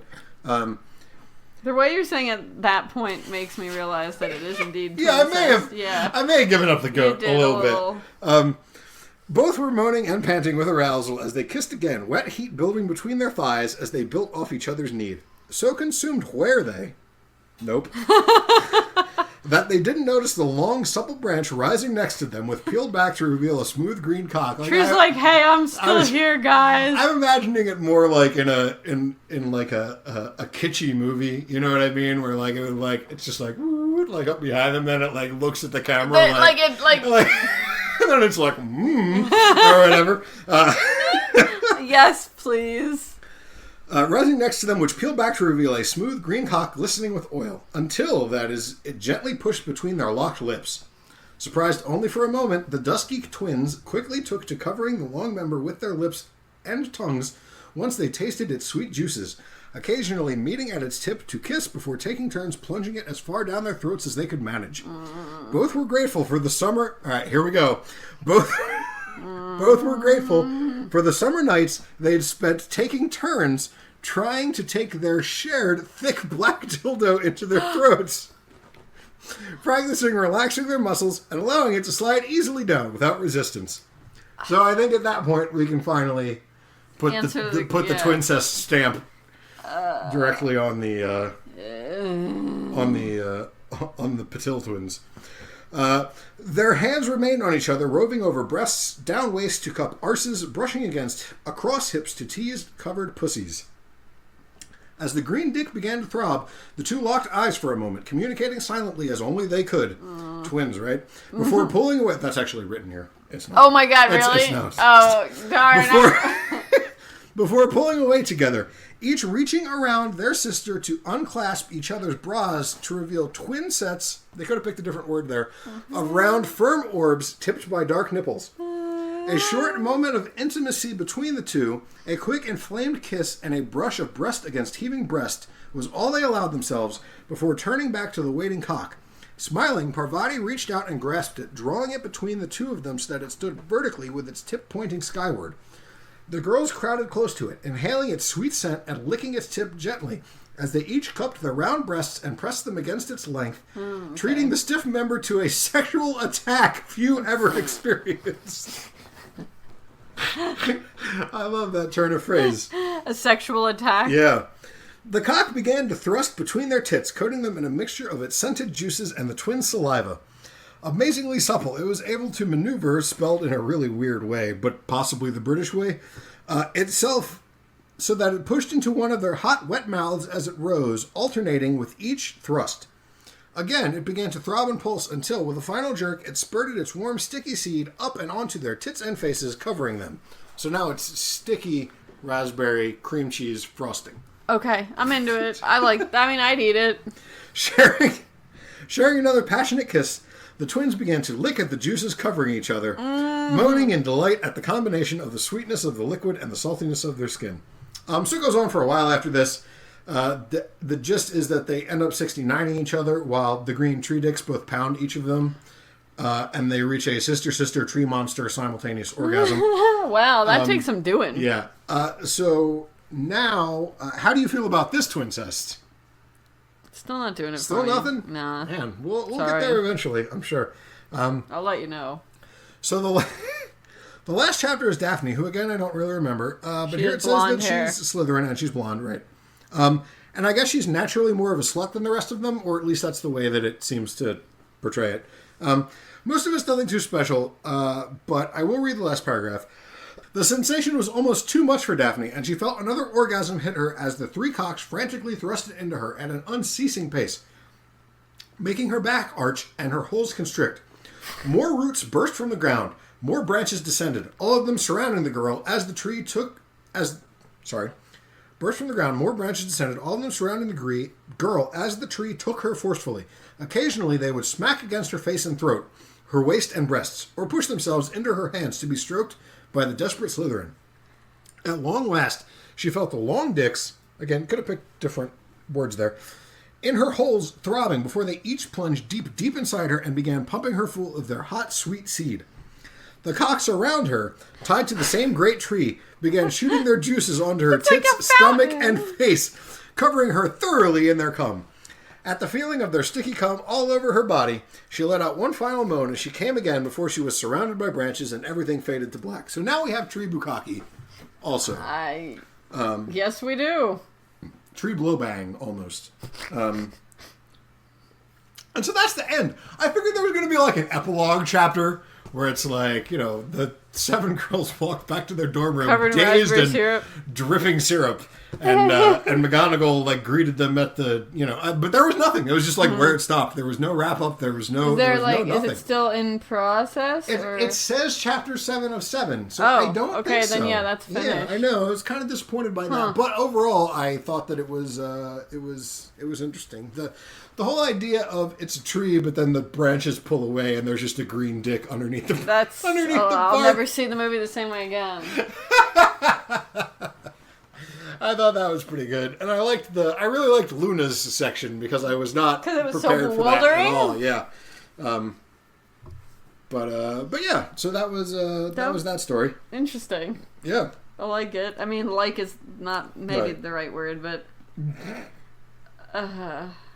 raspberry cream cheese frosting. Yum. So anyway, it's your turn. Yeah. You don't sound so enthused. No, I'm just trying to figure out how the best way to go about this is. I mean, there's only the one little excerpt part that I am not gonna say the words. No. You have to say the words. I can't say the. Yes, you can. I'm morally opposed to it. You can say it. I just said all of those things. Yeah, no, but this is the other F word. You know how many times I've said panties on this show? That's more offensive to me than anything else. No. I'm morally opposed to the other F word. But you're not saying it, you're just reading it. I'm not reading it, though. So you can read that section for me if you like. But I'm not reading it. That's against my religion. You're not dedicating yourself to the craft here in a way that I expect out of my co-hosts. I'm sorry. I was in crime. Torn when I was reading this story because I knew that I wanted to use it, and I also knew that I was not willing to say that. So you can say it for me, or we can just assume. I'll say it for you. Okay. But here's the thing. When whatever comes up when we're reading around the room next time, you can make me say it. That's not what I was going to say. What I will say is, if you choose not to say the word, I will say the word. Okay. But if you say the word, you can choose to say it however you want to. If you're making me say it, I get to say it however I want to. That's fine. Okay. I can't wait to see what this means for us. There's just like a couple of lines. Here, I'm going to huddle it at you so you No, just read, and then when you get to that part... Oh, okay. We'll stop. Alright, that works too. So you don't even have to read the rest of it. Right. Okay. Also, I'm going to insert a strong rape trigger warning here. If it ain't your deal...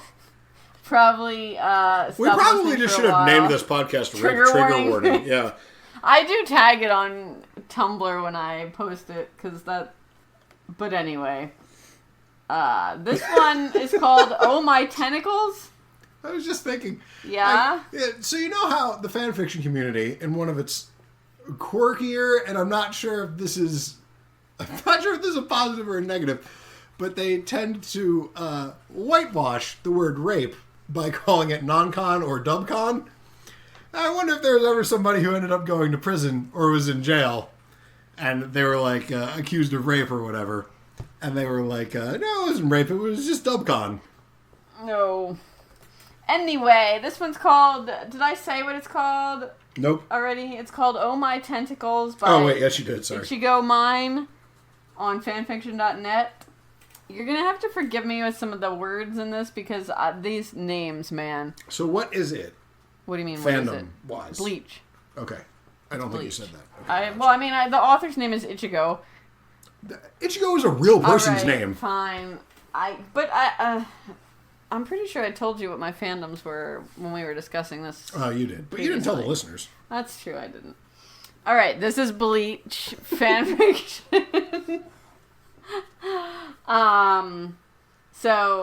Let's see. Tentacles of Rape with little squiggles behind it. What are the tilde? Tildes? Yeah. Is what the first line of the story is. Oh, okay. Normal POV. I kind of just want to read this whole thing. I mean, one is a strong word. What does normal POV mean? I don't know. Because I don't remember it switching POVs in the story at all. Our producer over here is sex miming. My beautiful and intelligent wife, I think, just confused POV, which stands for point of view, with PIV, which means penis and vagina. Because that's what she was miming to me and saying, PIV. until she realized what she was saying and then started laughing in embarrassment. Oh, God. All right. Anyway, Ichigo was trapped. There was nowhere to hide and nowhere to run. Grimmjow... He's a blue-haired guy. I looked him up. I used to watch the show, but like not all of it. I think I watched like 20 episodes about 12 years ago. Yeah, had finally cornered him. Tensa Zenjetsu lay on the white sand 100 meters to the Grimmjow had thrown it. I gotta say, you're only 2 sentences into this. I haven't been rape triggered. I am offended by your pronunciation of Asian names. You should be. Dude, I can't even pronounce English, alright? Anyway. Ichigo was bleeding from the many cuts and wounds that were embedded in his body. That's not how cuts work. They get embedded? Yeah. A cut above his eye had crimson blood dripping from it. Again, I'm glad to hear that. Purple. Forcing Ichigo to close his eye. He sure wished that he had some of that gunk Ikaku used right now. The top of Ichigo's... Oh, God. Shihakusho was gone. That's the black robe with the white belt that he wears. I looked all this up when I was reading this. Leaving him very vulnerable of sudden attacks.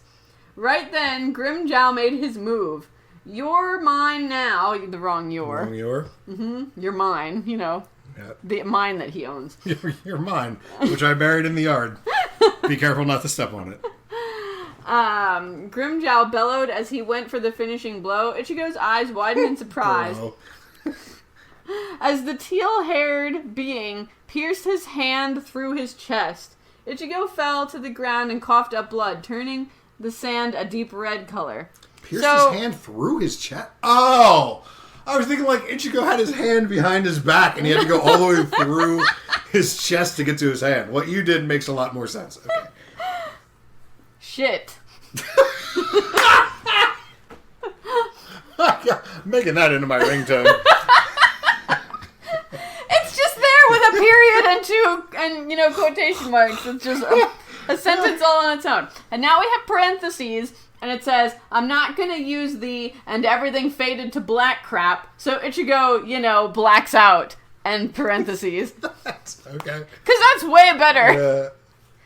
Yeah. So now Ichigo just passed out. Grimmjow pulled back and flung the blood off his hand. Wasn't strong anyways, but I'd like to see Ichi live. Only to be fucked and tortured, he snickered to himself while lifting the heavily bleeding Shinigami. Let's see what Sizel...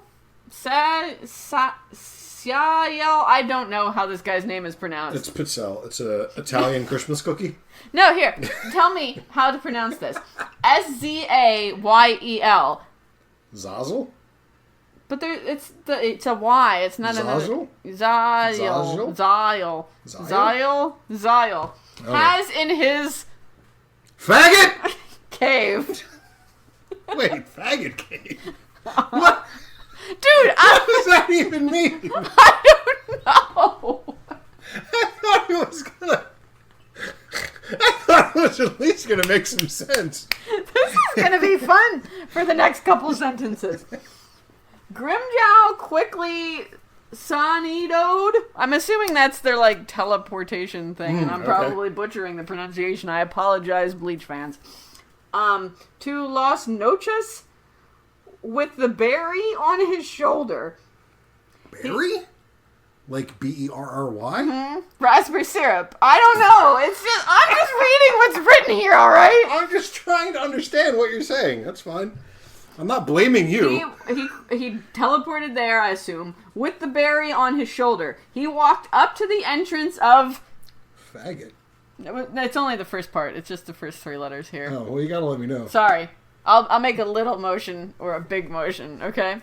So let's try this again. He walked up to the entrance of... Fag. World, took a deep breath... What does that even mean? And started to yell.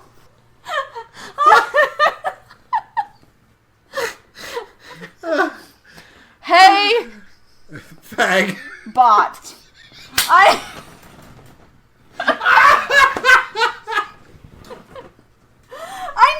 going to rummage through your... Don't leave me hang.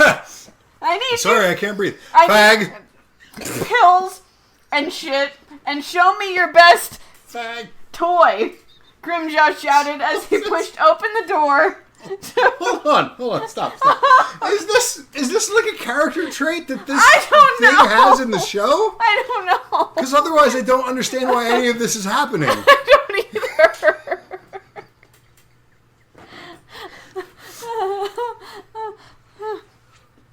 Whew. But see, when people like you tell me that there are things that can't be funny, just all of us have been laughing hysterically for the last minute and a half. But all right. Fag pills.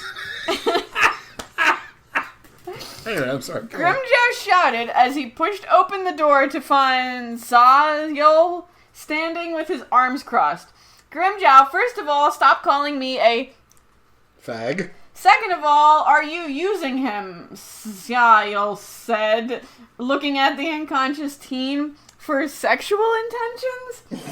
Well, if you have anything that'll cause him to break down and shit, then why the fuck not? Grimjaw sneered. I think you're done, by the way, with your... I think that was just that weird little excerpt. Well, no, I'm never getting elected president, so thanks. Lay him down in the room over there, right in the middle. You might as well grab a chair and watch the show, Sayol said, flipping his pink hair. Oh wait, you have one more. This better be good. Faggot. Grimjaw sat back in the chair, watching the Shinigami that had just begun to wake up. Grimjaw had healed his wounds on the way back. Ichigo looked around and noticed Grimjaw sitting in the bright pink beanbag chair with a smug look on his face. So I'm assuming because the guy has pink hair and also now we're sitting on a pink beanbag, that's where all the use of that word was coming from? I mean, okay, but again, is this a... I don't know. Like, if it's a thing that the character actually does in the show, then that's one thing. Otherwise, I'm not sure why... It just doesn't make sense to me otherwise. And I don't mean make sense to me. I mean make sense to me.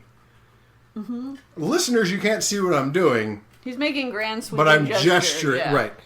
In the way that, like, I get white supremacy. But I don't, like, adhere to white supremacy. I understand why it's fascinating to me, but, like, I understand the motivation. If that character doesn't do that stuff... Then it seems a weird thing to project upon a singular character. You know what I mean? Like, yeah, no, I get what you mean. Okay. Anyway. Bastard! This is Ichigo yelling. Ichigo was going to rip Grimjaw to bits when tentacles shot out and grabbed him. They were very long and were a white, milky color. They wrapped around the redhead's wrists and ankles, leaving him fully exposed and dangling half a meter of the ground. Wait, is Ichigo a redhead? I thought his hair's orange. His hair's orange. Oh, is it? Okay. Yeah. It's totally orange. So he's dangling half a meter of the ground. What the fuck? Ichigo shouted, struggling and pulling away from the evading tentacles. I don't think that's the right word. No. Not at all. Two thin tentacles with tiny suckers at the head swarmed around his chest. No, wait, swarmed? Swarmed round. Swarmed. Like SWIRM? Mm-hmm. Swarmed. Okay. Round that's not his anything, chest, author. And started to bit and lick on Ichigo's nubs. Which nubs? I mean, they're on his chest, so I can only imagine. Oh, okay. So this isn't like a Transformer nub. No, like we're not going to hear about. We're not going to hear about Ichigo's interface panel. No valves, no interface panels, no spikes. No sparks. God, no, stop. Ichigo cried, twisting and struggling. The milky tendrils ripped off the only protection of Ichigo's innocence, leaving him bare naked in front of Grimjaw. Before Ichigo could scream, a large, long tentacle twisted round his leg, dangerously close to Ichigo's ass. Shit, stop, please, Ichigo begged. The tentacle teased Ichigo's tight hole, and he gave a yelp. The tentacle slowly pushed into the redhead. Ah! I don't think No. I don't think you're getting the... I don't think you're getting the urgency of tone Probably across not. with that. You can yell it if you want. No. I'm just letting you know you failed. I'm not going to help you at all. The tentacle shoved inside, splorting blood everywhere. Splorting. It thrusted in and out faster than any person, Shinigami, or Espada could.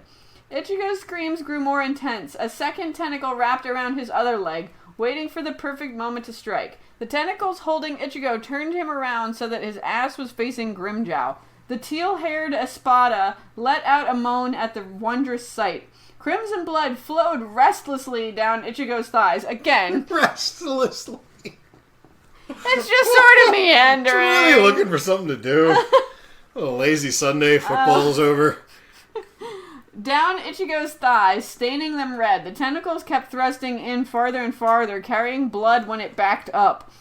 Ichigo was still screaming. He was, of course, in intense pain. Tears dripped down his face. How long wad this going to last? How long wad would be a good t-shirt, too.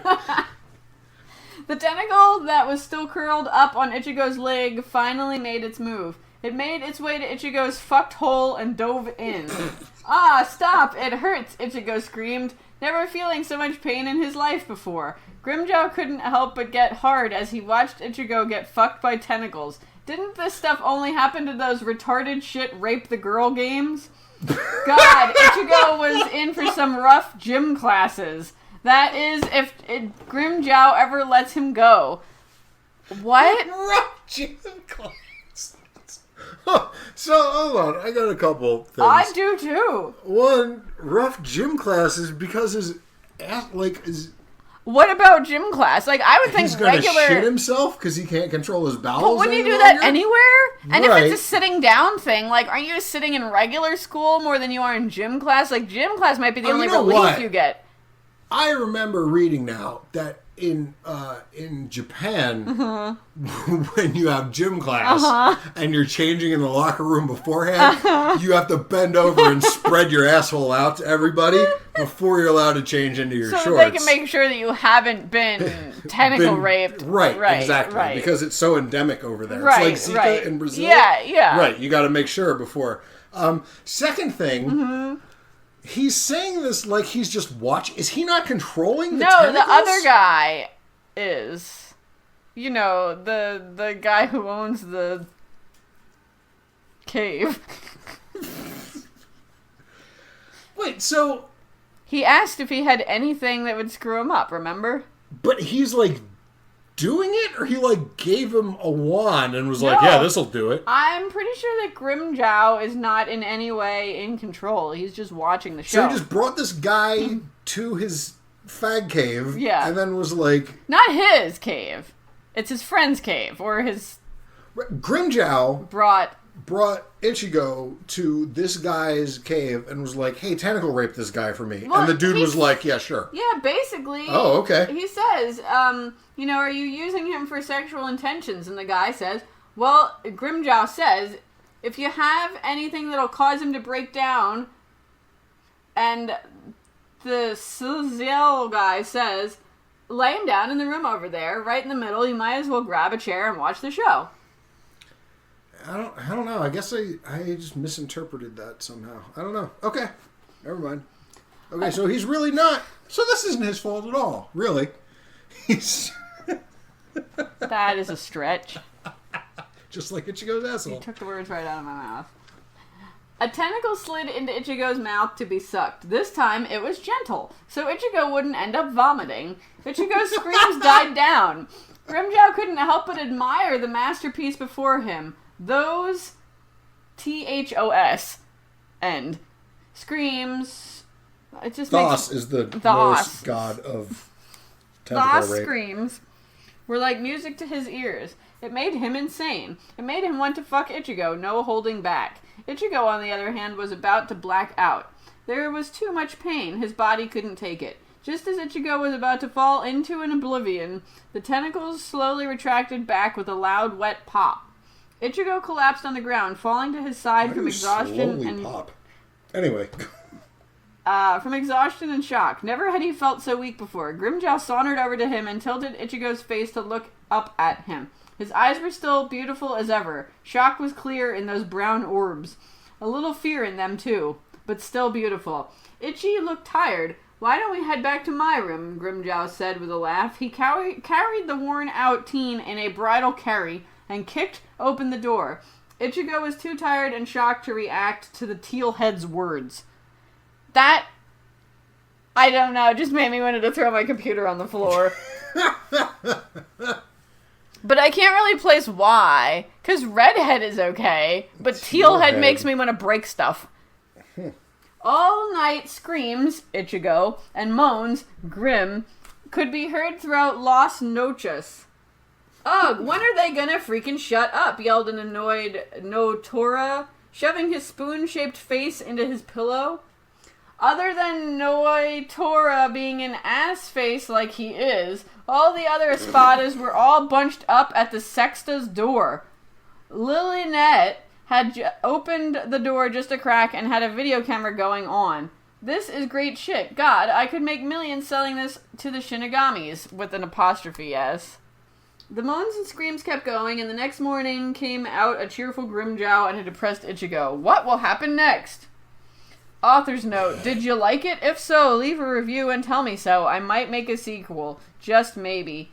Anyways, read and review, please. And almost all the reviews that I saw were extremely positive. And that's the end. Man, there were some word choices in there, while probably not intentional. I enjoyed a great deal. I'm sorry, just...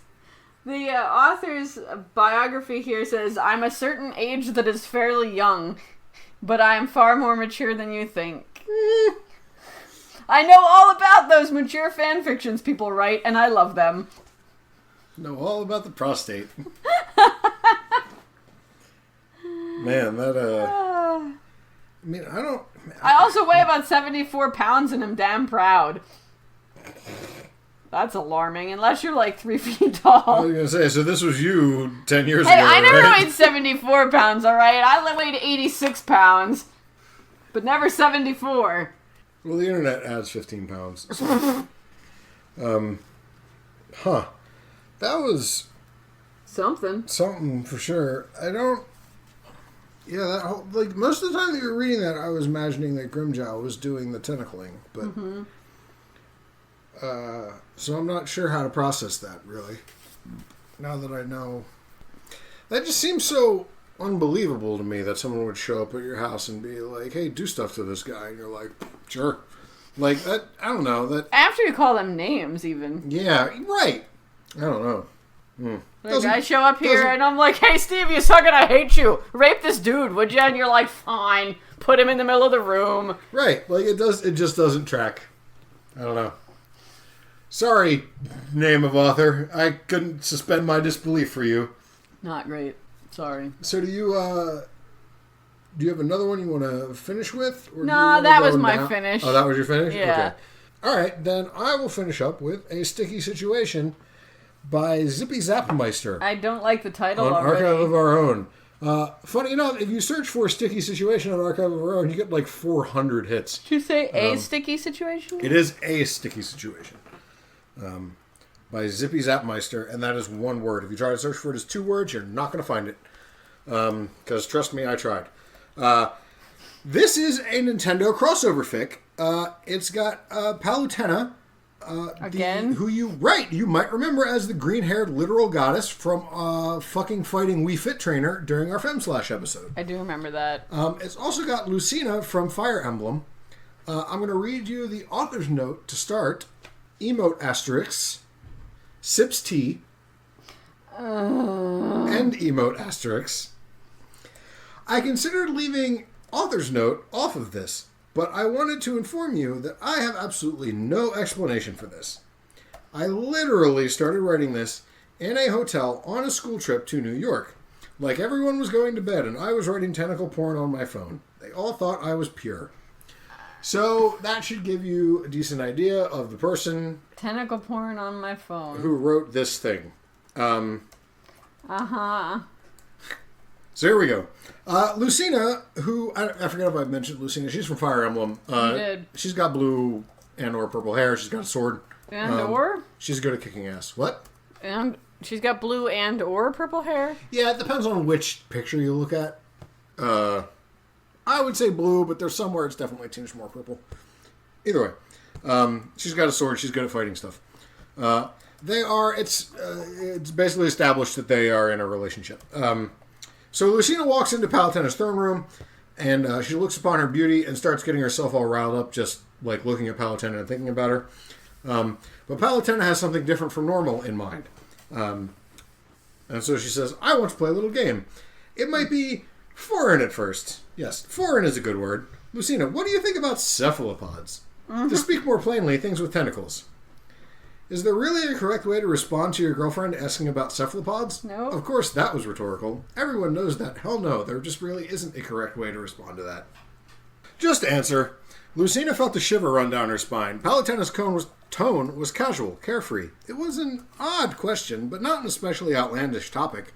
Shrugging, Lucina said, I suppose they're not bad. I like calamari. Haha, me too. Good stuff. I know a place, you know. They have good shrimp, too. Anyway, I want to show you something, but I want it to be a surprise. Do me a favor and close your eyes. Palutena purred. So I probably should have said that differently. Yeah, I did, but that's okay. I like the way you said it. Darkness surrounded Lucina as she shut her eyes, trusting Palutena way more than she should have. Stark silence, save for Palutena's preoccupied humming, filled the vast throne room. Lucina shifted. I want you to know that I did a search for Lucina Fire Emblem, and the Google suggestions at the top, the fifth one over is pregnant. So that's interesting. Maybe we should do a pregnant tag show, or maybe we shouldn't. Darkness surrounded Lucina as she shut her eyes, trusting Palutena way more than she should have. Stark silence, save for Palutena's preoccupied humming, filled the vast throne room. Lucina shifted, and the sensual mood she was putting herself into quickly faded. Then Lucina's scalp was wet. She wasn't sure what it was. It wasn't liquid, per se. She felt some sticky white object caress her head, and she shivered. Palutena quickly instructed her not to turn around or open her eyes at all. Despite the odd sensation, Lucina kept her eyes shut. However, she didn't hesitate to say, what is that? It sounds like you're still in front of me. What else is in here? Just us, honey. Keep calm and relax. Palutena still sounded collected, but Lucina was freaking out. Another wet sensation squished upon her left shoulder, and then the right one. She squeaked, but otherwise remained silent, as the squishy object gave her a massage. It felt good, perhaps. Lucina wasn't exactly sure. Don't tense, okay? It'll make this harder. Let your body go slack. That's never something I want to hear. Lucina shut her eyes tighter, but realized she was doing the exact opposite of what Palutena told her to do. She let her eyelids relax, and with that, her whole body. She stood, but didn't let herself soften in relaxation. Palutena would never hurt me, in a way I don't like. Lucina smiled, but it was immediately snatched from her face when the two slimy objects on her shoulders turned rather violent and grabbed her wrists, restricting her upper body greatly. What? Palutena, help! Open your eyes and look at your surprise. Lucina didn't hesitate. Her eyes flew open, and in front of her were two large appendages, things that could be described as none other than tentacles. They were green, like Palutena's hair, with a slightly scaly off-white underbelly. Lucina's frightfully curious eyes wandered to their source. They were sprouting from the orb of Palutena's staff. They weren't slimy at all, and Lucina felt the shoulders and the tentacles on her wrists drying as well. Palutena, still elegantly positioned, said, Voila, my creations! It took a lot of power, but I did it. Sorry if it feels a little weird. I decided to dry them out so they can keep a grip on you. Well, the look on Kira's face right now is spectacular. Questions? Yeah. So they're just tentacles coming out of her staff. Yeah. Okay. And they were slimy, but she dried them out so that they could hold her in place. Okay. Why didn't she just put suction cups on them? I think they do have suction cups, but I guess again, Lucina is very strong, so like if they were supple, she could probably, you know what I mean? Like, yeah, alright. I decided to dry them out so they can keep a grip on you. Lucina's sapphire orbs widened as the other two tentacles drove forward to restrain Lucina's ankles. Palutena snapped her fingers, and the tentacles lifted. Lucina was spread eagle and suspended in the air about 10 feet. She wriggled pointlessly against the tentacles. This isn't funny. I didn't intend for it to be, but it really is, honestly. Oh, Lucy, I love it when you squirm. Come on, we've done bondage things before. This is just with a different brand of ribbons. Ribbons that can also and will go inside of you. Oh my god. Now tell me, this character is being written with a definite voice. Is that accurate to her character, or is that just something this author is foisting upon her? It's kind of both. She's kind of like, in Kid Icarus, Palutena is kind of like Zelda is in Zelda, where she's not the main character, but she's like the point. So you don't see her like a ton, but even less than you like see Zelda. Like in one of the Zelda games, like Zelda was actually the second main character, even though you weren't supposed to know it till late, whatever. Anyway. Thanks for ruining that for me. No. There's not a ton of... It's been 20 years. If you haven't played it, you're not going to. I haven't. But in other things than the... And I haven't played the newest Kid Icarus game, so maybe they played it up a little more in that. But in like Smash Brothers and stuff like that, she is given kind of like a playful attitude. Again, she's a goddess, so like... What's really going to fuck with her? You know what I mean? Like, she can basically do whatever. Yeah, but, like, some goddesses are, like, super serious and she's serene. Not, like, ultra stoic, no. Okay. But this might be leaning a little bit further in the other direction than is canonical. I really enjoy it, though, a lot. No, they're fucking tentacles, Palutena. Oh, my God. You want to do sex stuff with these? The goddess pouted. So, you're not into this. Okay. But just give me a chance, one chance. Taste the slime. It tastes divine. I made sure it would. Lucina shivered out of spite. God's nut! She was cut off by a fifth tentacle zipping out of the staff and stuffing her mouth. It didn't go down her throat, but it was wide. This appendage was similarly colored, but it was slimy as all hell. The slime was almost see-through, but it was a bit white, almost like semen, Lucina decided. Oh, no! Raspberry syrup. Are you ready? Yeah. At first, Lucina gagged and flailed as much as she could, but then she settled to a relatively calm temperament. She shut her eyes and felt the weight of it on her tongue. And oh, the taste! It was just as Palutena said it would be. It was rich, sweet, intoxicated. Nothing could compare. The secretions did look quite like male ejaculate, but it tasted better than any Spunk could have dreamed to taste. Oh, what? Don't give... Don't give it agency? Yeah, exactly that. Lucina moaned, just from the pleasure of the delicious slime on her tongue. Suck it! Go on, suck it! Lucina heard a gasp from in front of her, and she noticed that Palutena was blushed and disheveled, her dress misshapen as she pushed it aside to fondle herself through her panties. She was squirming endlessly, and Lucina was confused. Endlessly? Squirming endlessly. Oh, she's like,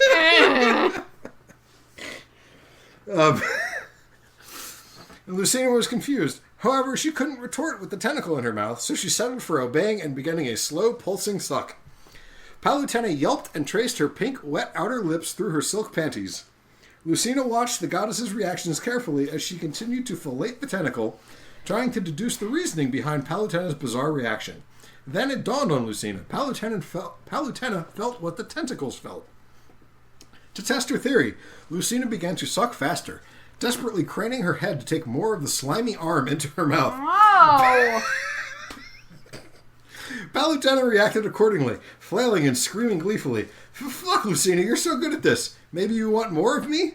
2 more tentacles burst from the orb, dashing to Lucina and tearing her clothing savagely.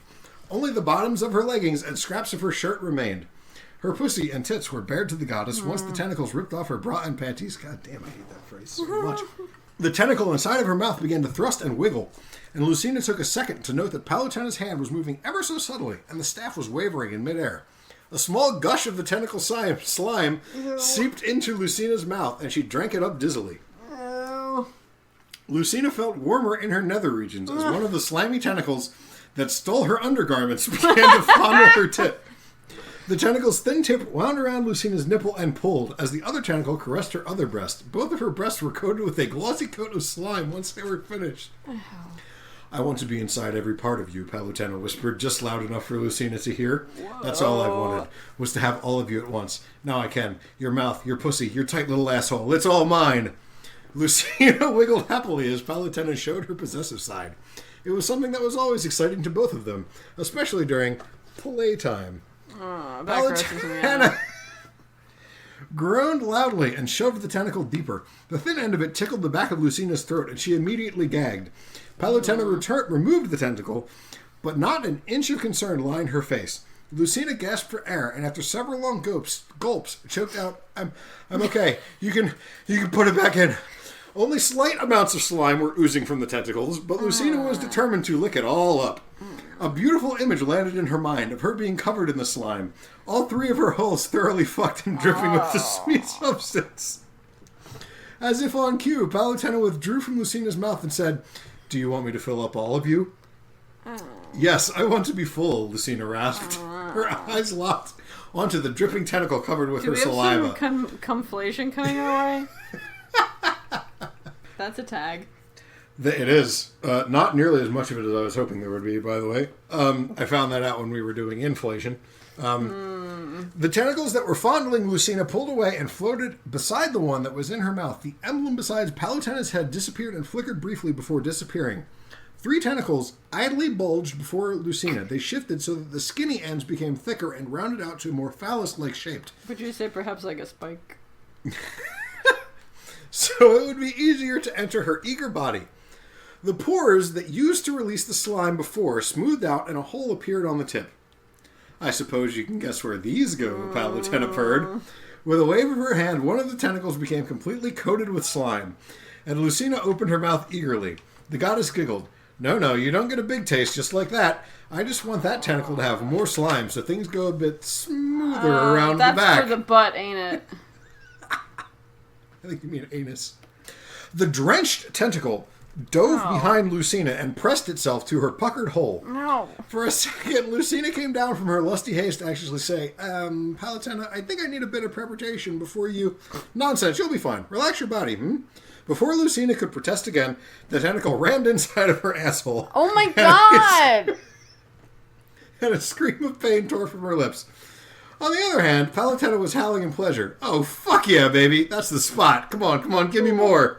Whoa. What? You're either screaming in pain or you're howling. No. Palutena was saying that. Oh. Remember, because she feels the tentacles. The tentacles are all an extension of her. One of the 2 tentacles in front of Lucina shoved itself into her wide-open mouth, silencing her effectively. The other tentacle forced her cunt lips open and entered her slick pussy. Lucina yelled and hollered, and admittedly moaned, around the tentacle. Palutena was keening and bucking her hips wildly. The tentacles began a brutal pace, and Lucina enjoyed it mostly, but her asshole was still mighty sore. However... This is mostly fine. However, the lubrication of the tentacle helped her loosen up, and soon enough she was enjoying having all of her orifices stuffed with the hot, wet tentacles. The tentacles now moved with Palutena's hips, in sync with both the goddess and each other. When the one in her mouth withdrew, the one in her asshole did too. When her cunt jerked forward, the one in her mouth did too. When the tentacles were withdrawn, Lucina would whine and feel so empty for that split second that the tentacles were pulled back. When they slammed back into her, she would scream and twitch, her mouth moving even faster. Now, I'm going to stop here. This is some fucking tentacle erotica. Yeah. Like, this is, like, the epitome, right? Yes. This is also a fun conceit, I thought. Because, like, usually the thing about tentacle porn is that it's, like, real rapey. Yeah. Because, like, people generally don't have consenting sexual relationships with weird tentacle monsters. Yeah. Right. But in this case, since she's a goddess, she can manifest whatever she wants. Right. She's just choosing to do that. And so it's, like, it's cool. I like that. And also they're making a use of Palutena's powers of, like, being a god, right? She can just, like, create these slimy, sensual tentacles out of it. Right, exactly. To some extent. Yeah. So anyway, there's a bunch of more relentless tentacle all-holes fucking. But then we reach the overload. Lucy Palutena gasped desperately, her hips grinding against her hand. Her other hand was back at her clit, rubbing clumsily. "Oh fuck, this is amazing. You're amazing. Shit, oh gods, forgive me." Palutena's back arched, and Lucina couldn't hold back at the sight of the goddess losing herself to that feeling of being surrounded with tight, wet heat. It was like her whole body was contracting and loosening at the same time, her eyes rolling back in her head as her vision shook. The power of her climax triggered Palutena's own orgasm, and Lucina's pleasure was furthered by the feel of slime filling her. Oh. The tentacle in her mouth began spurting slime first. The godly fluids, that's what I'm going to refer to them from here on out, as blessing her tongue in the most indulgent of ways. My god, that's weirdly beautiful. Then the tentacle in her ass and pussy began fighting. They say that like it's only one, but I think that it's two. It's like in one and then like comes out and bends. Right. Began firing hot loads of sticky goo. Lucina, of course, couldn't taste it, but just feeling it inside of her was enough. Her holes were leaking with a thick, sweet substance. Lucina's mouth worked hard to swallow all the slime in her mouth while also drawing more out of the tentacle. Palutena was releasing all kinds of random noises, her sanity slipping from her as her mind became centered on fucking Lucina until she was completely satisfied. The tentacles kept moving, and even after long minutes that seemed like hours, the needy appendages were still pumping thick jets of slime into Lucina's body. When they did pull out of her, they gave a few weak spurts that landed on her sweaty body and face before retracting into the staff. Lucina's vision realigned, and her face twisted into one of disdain. What? No more slime? No! Oh. So even after all of this, Lucina's begging for more slime. That's disgusting. I'm begging for less slime. Won't someone hear my pleas? So Palutena mentions offhandedly that she may have made it too addictive. And Lucina offers to share some of what's still leaking out of her so that Palutena can try it. Oh, no. But Palutena stoutly refuses. It says that there's no way that she can do that. And instead summons them a bath. But Lucina doesn't want to get into the bath because it'll wash all the slime away and then she won't have it anymore. Oh, God. So now Palutena's really worried that she made it too addictive. You know, I read a story like that once and I was just really extremely off-put. But was it cum slime created by a goddess? No. See, it was just the regular That's what sort. makes this seem so believable to me. Yes, no, I'm with you. Right. I mean... But so now Palutena's really worried that she made like crack cum. And like now her girlfriend's like never going to be able to like come off of it. But she manages to get her into the bath. Finally, Lucina said, I'm kind of sore. Yeah, there may or may not have been a numbing agent in the slime, Palutena said nervously, so when it wears off, things might hurt a little. Sobered up just a little, Lucina interrogated. Just what was in that slime? Do you even know? Duh, of course I know. Palutena laughed for just a little too long for Lucina's liking. Then the room reverted back into silence. The silent splash of water echoing off the tiles as the goddess swished the water. Lucina waited for Palutena to list the ingredients of the slime, but it never came. Lucina slowly said, so what was in it? Oh, we can't have you getting a hold of my ancient secrets, for only divine beings. A mere mortal such as you shouldn't wield the weight of such sacred information. Don't tell me you don't know what was in it. Lucina's anger stirred into alarming awareness. Lucina hit the panic button immediately when Palutena mumbled, all right, I won't. What if I die? Palutena gods, this is taking recklessness to a completely different level. What was in that slime? Magic. It was mostly composed of magic, which means that it's safe, Palutena concluded. The rest of it was just a little addictive portion, and the numbing part. I wouldn't put you in danger, Lucy. I love you too much. I was just joking. I know exactly what's in it. Lucina sighed in relief, leaning back against the cool rim of the tub to try and relax herself. Before she could even shut her eyes, Palutena uttered quickly, but just out of curiosity, are you experiencing a quickened heart rate, nausea, blurriness, vision, or any symptoms? That's the end of the story. I thought that was a great ending to the story. I actually really enjoyed that. I really liked the whole story, but I especially thought the ending. You know, most stories are just like, and then they both jizzed all over each other. Right. The end. You know what I mean? Right. Or like it this fades game to black. Fade to black. Right. This I thought had a great little ending. It was also some thorough tentacle reaming. Yeah. I thought that it fit very well in universe. I thought that it fit very well in character. It was, I mean, if you were into that kind of thing, it was probably pretty sexy, I guess. I mean, there was a lot of slime. That could have done without. You know, and I know I'm listening and hearing it referred to as slime, while still really gross, slightly less gross than, like, fluids. And I don't know why. Slime is less gross than fluids? Yeah. Okay. Because I think it's, in my mind, this was not, like, an organic substance. All right, it's a magical one. Right, so it's less gross. Okay. Like, don't get me wrong, still gross. Less gross. So the little closing paragraph I wrote here was, what a great story. It was genuinely funny at parts, and it had tons of hardcore fucking, and it was also super gross and weird. So that, like, checks off every single box. Yeah. And it starred two hot video game babes, and the writing itself was pretty good. A+++++++ would recommend. So I might go on I might make an AO3 account just so that I can make that comment. Speaking of which, I was going to say, do you want to do... well, it can get cut if it's too long. Do you want to do our oft-forgotten segment, comments on this story? Do you want to... Since I imagine you brought it up. Yeah. Do you want to see if there are any good comments about this? I shall. Oh, there's only one comment on this. Oh, no. Yeah. Well, I'll make it 2. What was the name of the thing? Dark Wave Studio is the thing that I'm fucking around with. What does the comment say? It's by I Would Rather Not Be Named. Damn, they took my username. And it says, hi, hello, me again, but M-I-I is how me is spelled. Oh. I can't believe how much I've sinned. Naga, forgive me. I only read the sexies that are well written and whatnot, and I will begrudgingly admit your smut is always well written and easy to understand, even if it is technically extremely out of character. But who the hell said smut had to be accurate character-wise? LOL. Period. Good job. Me, for one, but I don't think it was that out of character. That was one big long sentence, except good job is a second. Okay. So, I was going to say, it was a little bit of a backhanded compliment. It's like, yeah. I begrudgingly admit that I came 4 times while reading this. You know, and someone who writes like that should probably not be judging whether a thing is well written or not. This was written really well, I think, especially for what it is.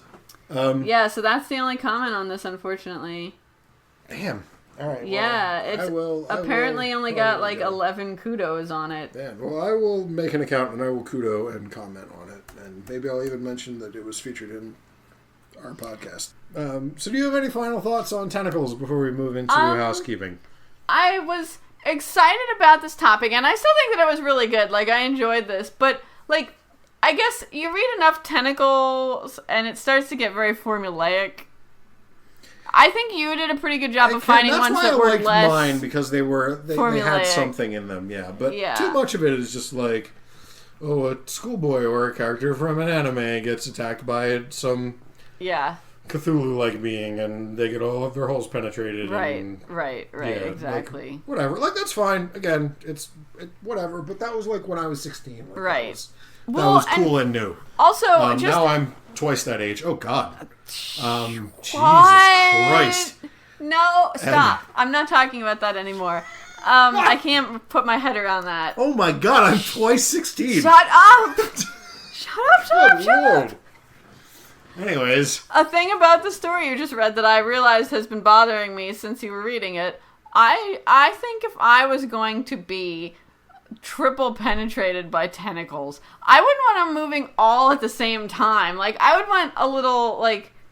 You understand what I mean? Because she said that they were all withdrawing and entering at the same time. Right, so you'd want them, like, pistoning like an engine. Yeah, because otherwise you're going to be, like... You're got to be rocked by that. And in the... Like, pretty hardcore. In the Harry Potter story, they specifically mentioned that was a thing that they were into. Yeah. But, yeah, I would think maybe... Pistoning, I think, would be... If it were me, yeah, right. That would be... You'd want to...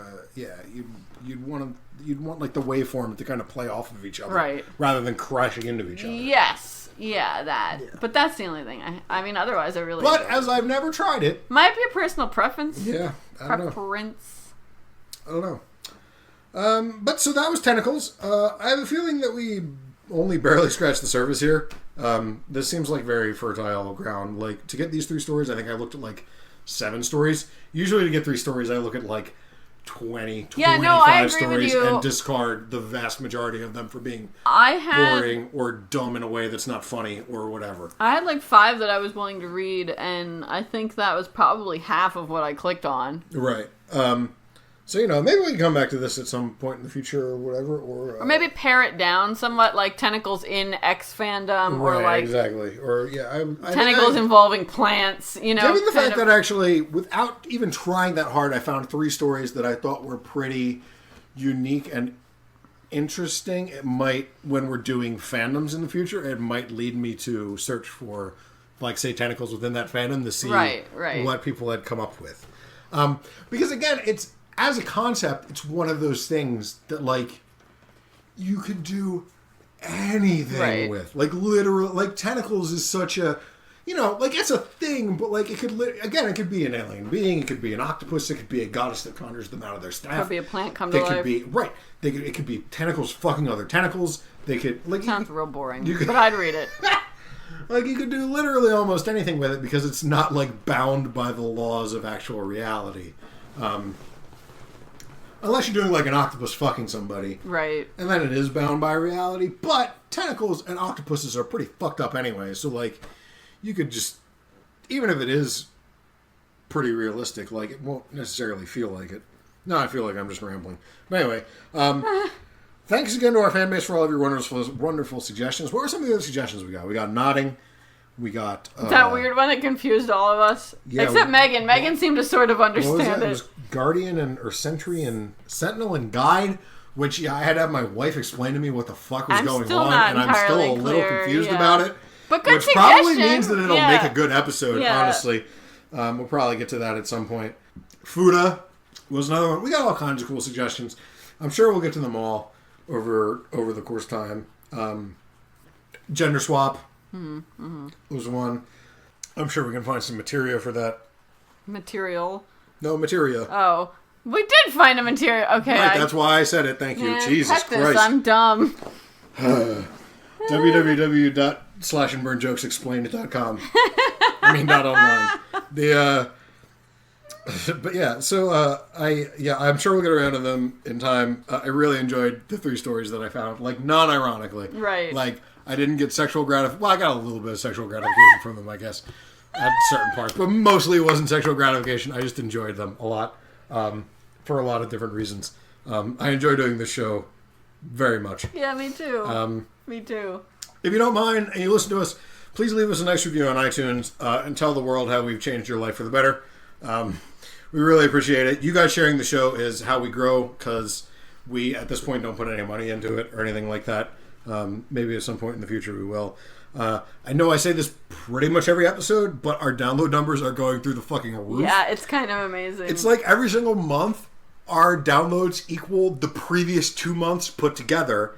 And so I have a degree in numbers, so I can say with certainty that if this trend continues, then in a couple of years, we'll have more listeners than there are people who live on Earth. Wow. Which then is people pretty better impressive. Get banging, I guess. So, right. I imagine get in on the ground floor, I just mean create more people to listen to our podcast. Oh, that kind of banging. Yeah, there's that literal, too. Yeah. And share the show with your children. No. Because otherwise, So you can, of course, follow the show on Twitter at /andburnpod. I'm at Procrastinarian. Kera is at Empress Kera V, Kera with a Y. You can check out our Tumblr at online.murderhouseonline.online, of course. You can... I love that so much. I love it every time. Me too. Best 88 cents I ever spent. You can email us /andburnpod or pud@gmail.com. Next time we'll be back with another fandom. Who knows what it is? We've got a good list ready and ready to go, but if there's something in particular that you want to hear, let us know, and it might jump the queue like an asshole at the subway.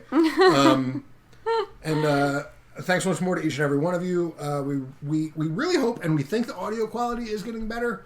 We put more work into getting the audio quality right on this one than ever before, in that we started working with it actually days beforehand. Yeah, I wasn't even here for that. Sat down and tried to get the levels of the mic right so that we could just walk in and start doing it here. I hope this is the best sounding episode yet. I like my little round robot guy, my alien eyeball. Her microphone. Yeah, I have a lot of names for it. But yeah, I think we're getting more listenable in a very visceral sense, as well as getting better at doing our job.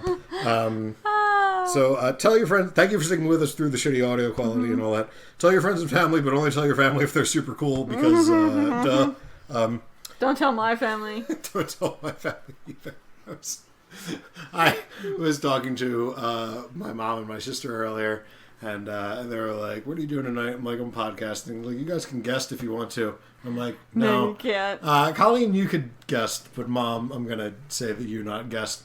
And my mom was like, "What is she like more special than me or something?" I'm like, "She's not more special. She's just less my mom than you are." So So only tell your family if they're cool. Luckily, I don't think that my parents do podcasts. Like, Right. my Neither dad do probably mine. has no idea what that even means, and my Right. mom, she could probably get it, but her probably be like, but why? The way my feelings were for a while. Also, probably 90% of our downloads, they're going to get 7 minutes into it and go 2.5 hours. Yeah. Fuck this shit, and just delete it immediately. But if you stick with it, thank you, and we love you, and we'll talk to you next time. Until then, keep your fic near your dick. I'm still into it.